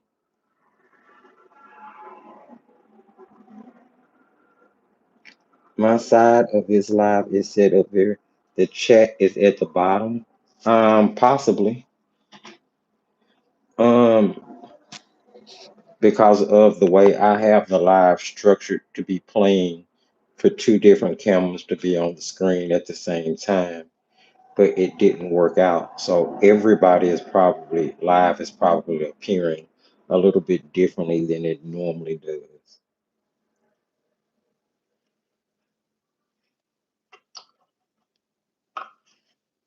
We had a lot of technical difficulties at the beginning of the live.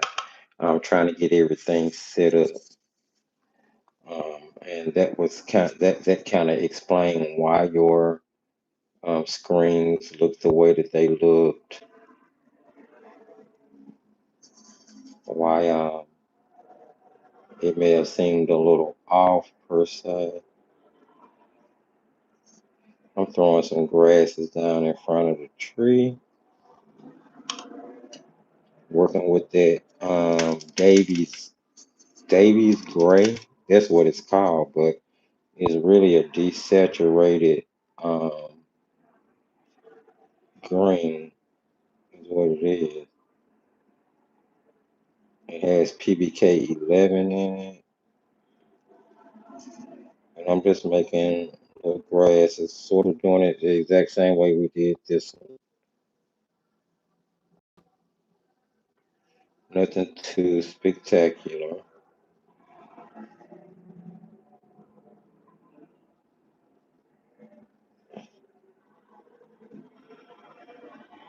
And then I'm gonna go back in with some dust green by Van Gogh, and it's just gonna add a shadow to it. It's gonna be darker than that Davies gray. Kind of pull all the grassy texture out, and yeah, throw a couple of birds in that sky as well. I'm also not seeing anyone else comments if they are saying anything. Well, no one has said anything since before you wrote. My side of this live is set up very different than usual. Anyone else have that? I haven't seen any comments come in other than yours since that was posted. And I guess I'll throw a bird or two in the sky. I should have put bird or two in the sky, all of them, just to make them all kind of sing.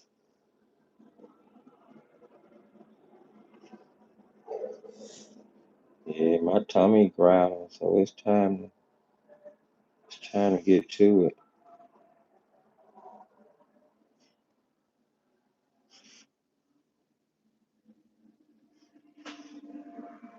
That'll work. And I don't guess I want any in that one. For this, I'm gonna finish that up later. It'll be something. It's a real quick painting. I'm just gonna put a line of trees there and then a fence. It's gonna be real quick. But I am going to go ahead and put down the black line on all of these and remove the tape so you can see the effect that we get when you divide your paper up like this. I'm using a black fine liner to draw a border inside the tape area of all of these.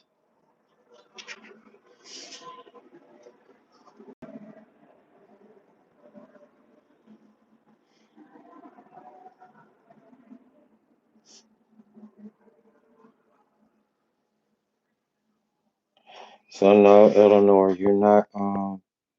you hadn't missed anything. No one was saying anything. Most people have been here since the beginning, and I'm thinking this live is at like 3 hours at this point. So most people are probably doing other things in the background as they kind of just listen to the live, or either painting along and can't quite comment.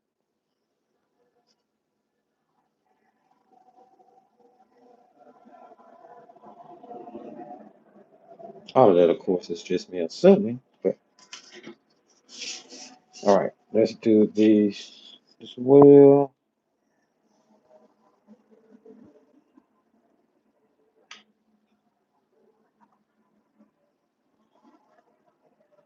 And ultimately, if I want them to, I can always cut them off the block and cut them out individually. Maybe they'll all make really cute card fronts. Write a cute little saying on the inside. Send it with a piece of Happy Meal. Yeah, this is a real cool way to make a couple of different card fronts at one time. All you have to do is put down your piece of cardstock, fold it in half, adhere one of these little images to the front, and bam, you have a card. You can use them as the cover to journals and sketchbooks. All right, let's see. I didn't sign anything. That's fine. I'm gonna go ahead and take all of this tape off. I'll still be able to finish that very last one. It'll already be housed inside this little border, which is cool.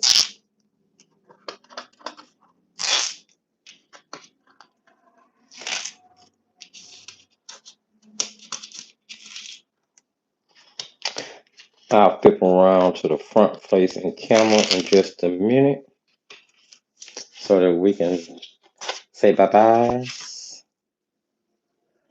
But for right now, let me get this tape off so you can see what this looks like with a white border exposed.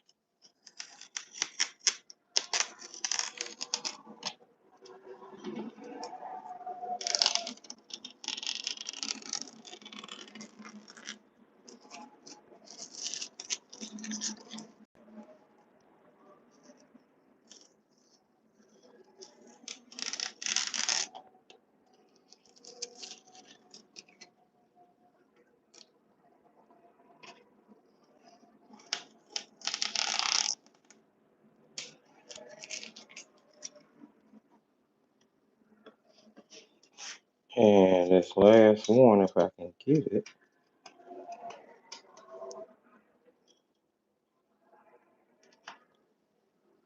And there we go.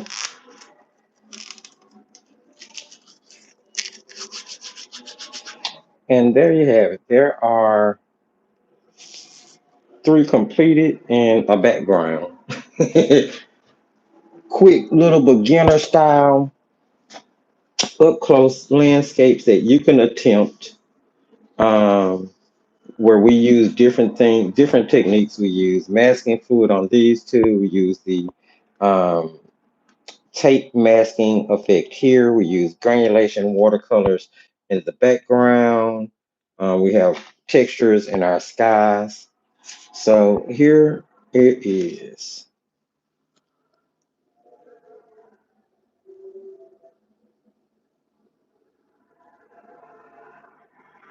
Oh, gotcha, Terry. Yeah. I think most of the people that were left um, after so long is probably that one saying, which is probably because they're actually painting or trying to paint one of the images. So I'm gonna flip back around here. I don't think there's anything else I want to show you guys.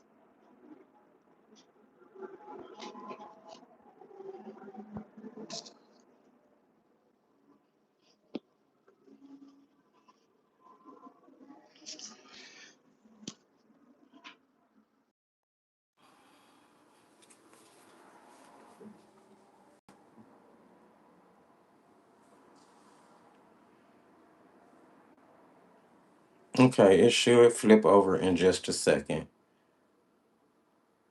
You hungry as well, Marianne? Yeah, I am. I'm a little bit on the hungry side, no doubt about that. Oh, you're very welcome, Terry. I don't think I missed any comments that I needed to reply to. Um, Marianne, I see your exes are still moving. No, we ended up resigning another year where we are. Long story. I'll tell it over in Patreon. I don't think I missed anything else. I definitely want to encourage you guys. Check the video description. Follow the link over to Patreon. If you're just interested in the behind the brushstroke series, which is a face-to-face camera chat video that drops every Sunday around 10 a.m., then you can just join as a free member. And of course, you will also have access to, posts about results from the creation station and just different things that I talk about over on Patreon. Now, if you're interested in becoming a member of the creation station, when you get to Patreon, instead of joining as a free member, check out the perks that come along with the creation station membership. It is a lot, and it's actually really, really affordable. We do have a lot of fun in the creation station. Keep in mind, tonight at 8 p.m., we'll have our regular scheduled Monday night creation station live. And it's sort of the Monday night lives on the creation station, unlike the pre-recorded videos that drop over on Patreon, are more of an experimental type thing. A lot of times I'm trying something new in there myself and kind of sharing it with the creation station and kind of bringing people along for the ride, hopefully giving them some insight into what I'm doing, and then they can figure out how to work their way through it if they've never done it before. And sometimes it turns out to be a lesson where I'm talking about something that I do know, but either way, it's an experimental live for the most part. And tonight we are going to be adding more paints to the granulation palette and experimenting a little bit more. I did go ahead and order a 12 full pan set of White Knights granulating watercolor, although they've introduced quite a few new colors to their range. But yeah, real cool. And we'll play around with granulating watercolors on a rough paper to see the differences that we're going to get based on the illustrations that we did today. Are very easy and straightforward, but still pretty cool. And hopefully these gave you an easy way to figure out how to do things in your background to help your focal image stand out. The only one I didn't finish was this one. And I'm going to finish this one probably before I get around to the Creation Station Live tonight, where basically I'm going to be using the re-wet technique where I'll be re-wetting the background and then dropping granulation paints in to get them to disperse and form the crown of trees for a line of deciduous trees that are going to be along the horizon. And then right at the base of the horizon, right at the bottom of each of the tree barks, once tree trunks, I'm sorry, once they go on, I'll be putting like this kind of jagged, roughed up fence post that's connecting in some places and not in others. And then I'll actually bring some texture down into the foreground as well. It won't take much to finish that up, and I'll probably post this in its entirety because all three of those are complete. I just need to do that one. So I'll probably post this here in the community section on the YouTube channel so that you guys will be able to see this. And if you have been watching along live, you know we had some technical difficulties. If you're just jumping in, you may want to wait for the edited version of this video to come out, which will be tomorrow. I'll start doing the edits tomorrow morning, so hopefully somewhere around 1 or 2 o'clock p.m. Central Standard Time on tomorrow, the actual edited version without where I've taken out all of the mishaps that we had will be up. So, any questions, any comments? Anybody want to throw anything out before we cut out? If you did not see Watercolor Sunday Fun Day yesterday, I'm going to remind you again, if you are a member of the Creation Station, we opened and did a first impression of this little Light Wish travel kit. Whereas we, brush is falling out, whereas we filled the little binder, ring binder style watercolor palette that's in it, and we did this little cute wintry scene landscape, which was real quick and easy. The paper is actually pretty decent. I think it's a hot press paper, and we're eventually going to get around to reviewing this here on the channel. But I just kind of want you to see what it's made, how it looks. And I think it's a really neat idea for plein air painting. I am going to be taking this out, doing some plein air painting with it um, this spring before we get around to a review. And I'm actually going to shoot a video outside painting. But here you can see where I swatched the paints on the paper after I panned them up. And again, this is actually a pretty decent paper in here. I was pleasantly surprised. It's more than likely Paul Rubens hot press paper. That's what it feels like. That's kind of what it performs like as well. But yeah, if you missed the Creation Station Watercolor Sunday Fun Day video yesterday, which came out, which premiered at 6 p.m., you can go check it out, and we're playing on unboxing and playing around with this. One final time, don't forget to check out this upcoming Wednesday's video. I haven't completed this in its entirety yet, but this is sort of like where the idea for some of the things we did today, specifically the birch trees, came from. But I'm working on this more intermediate type landscape where it takes a little bit more finesse to get in the different colors, the different ranges, to put in the distance, getting your value right, reflections, pulling out reflections, and then of course I still need to finish up the birch trees and put snow all on these trees in the background. We need to put on some falling snow. So it's quite a bit still left for me to do to the illustration before it enters the edit phase and ends up being released this upcoming Wednesday at 10 a.m. here on YouTube. I'm trying to think, is there anything else I wanted to say before? Oh, yes. For my Paper Alchemist channel people, those people that are following me over on the paper crafting channel, this we were supposed to have a video drop this past Friday. And I was talking about in the Behind the Brushstroke series about how I had a whole bunch of footage get messed up and a whole bunch of footage get lost. So I ended up scrapping that video. So we're actually going to have two paper crafting videos dropping at the end of the month, this upcoming Friday and then the last Friday of the month. I've decided that this upcoming Friday video that dropped on the Paper Alchemist channel is going to actually be a junk journaling video where I'm going to be walking you guys through how to make a junk journal from beginning to end. I haven't quite figured out which junk journaling technique of creation I'm going to be using, but it's going to be something really fun. And whenever I do a junk journaling video, it can be crossed over into creating a watercolor sketchbook or a dry media sketchbook, just like vice versa. Whenever I do a watercolor sketchbook or a dry media sketchbook, you can take those same techniques and use it to create a junk journal.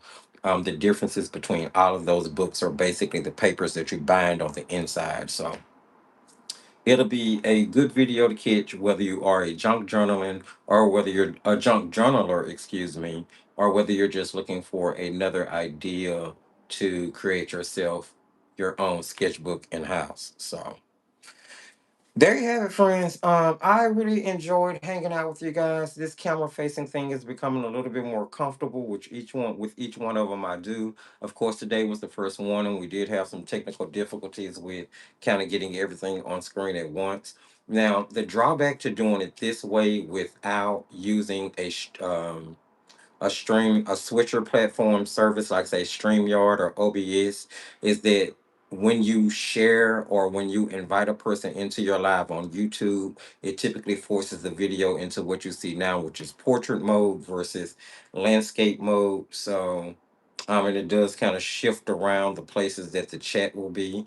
In portrait mode or in this mode, more than likely, especially if you're on a mobile device, you're going to see your chat at the very bottom of the screen, kind of going across part of the almost like we're in Palm Street, right? Um, Whereas if it was being shot in the other mode, I think the chat moves either to the side or to a completely separate box beside it. So next Monday, when we meet at 11 a.m., I won't have it scheduled as a go live together. So it'll be back to its regular format. You guys just won't see me on camera. Now, if you're insisting on continuing to see me on camera until I actually buy a computer, then this will be the format that the videos end up being in, where I'll be able to switch from one camera to the other, but it's going to be horizontal. So I'm interested. Let me know, whether you're in the chat live or whether you watch this on replay. Which way would you like to continue to do our Monday lives until I actually get a desktop computer? Do you want to go back to not seeing me on camera so that we can have the horizontal landscape full screen to type video again? Or do you want to sacrifice that type of viewing to see me on camera and deal with the vertical?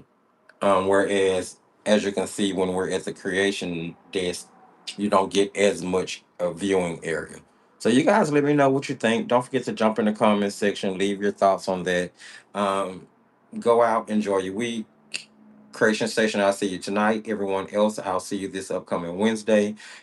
You can also check the calendar over on Creation Station for February 2026 to see the rest of the video drops and lives that are coming up over February. In the meantime, I hope that you enjoy your day. Remember that I artsy love each and every one of you. And as I always tell you at the end of every single video, just keep creating, friends.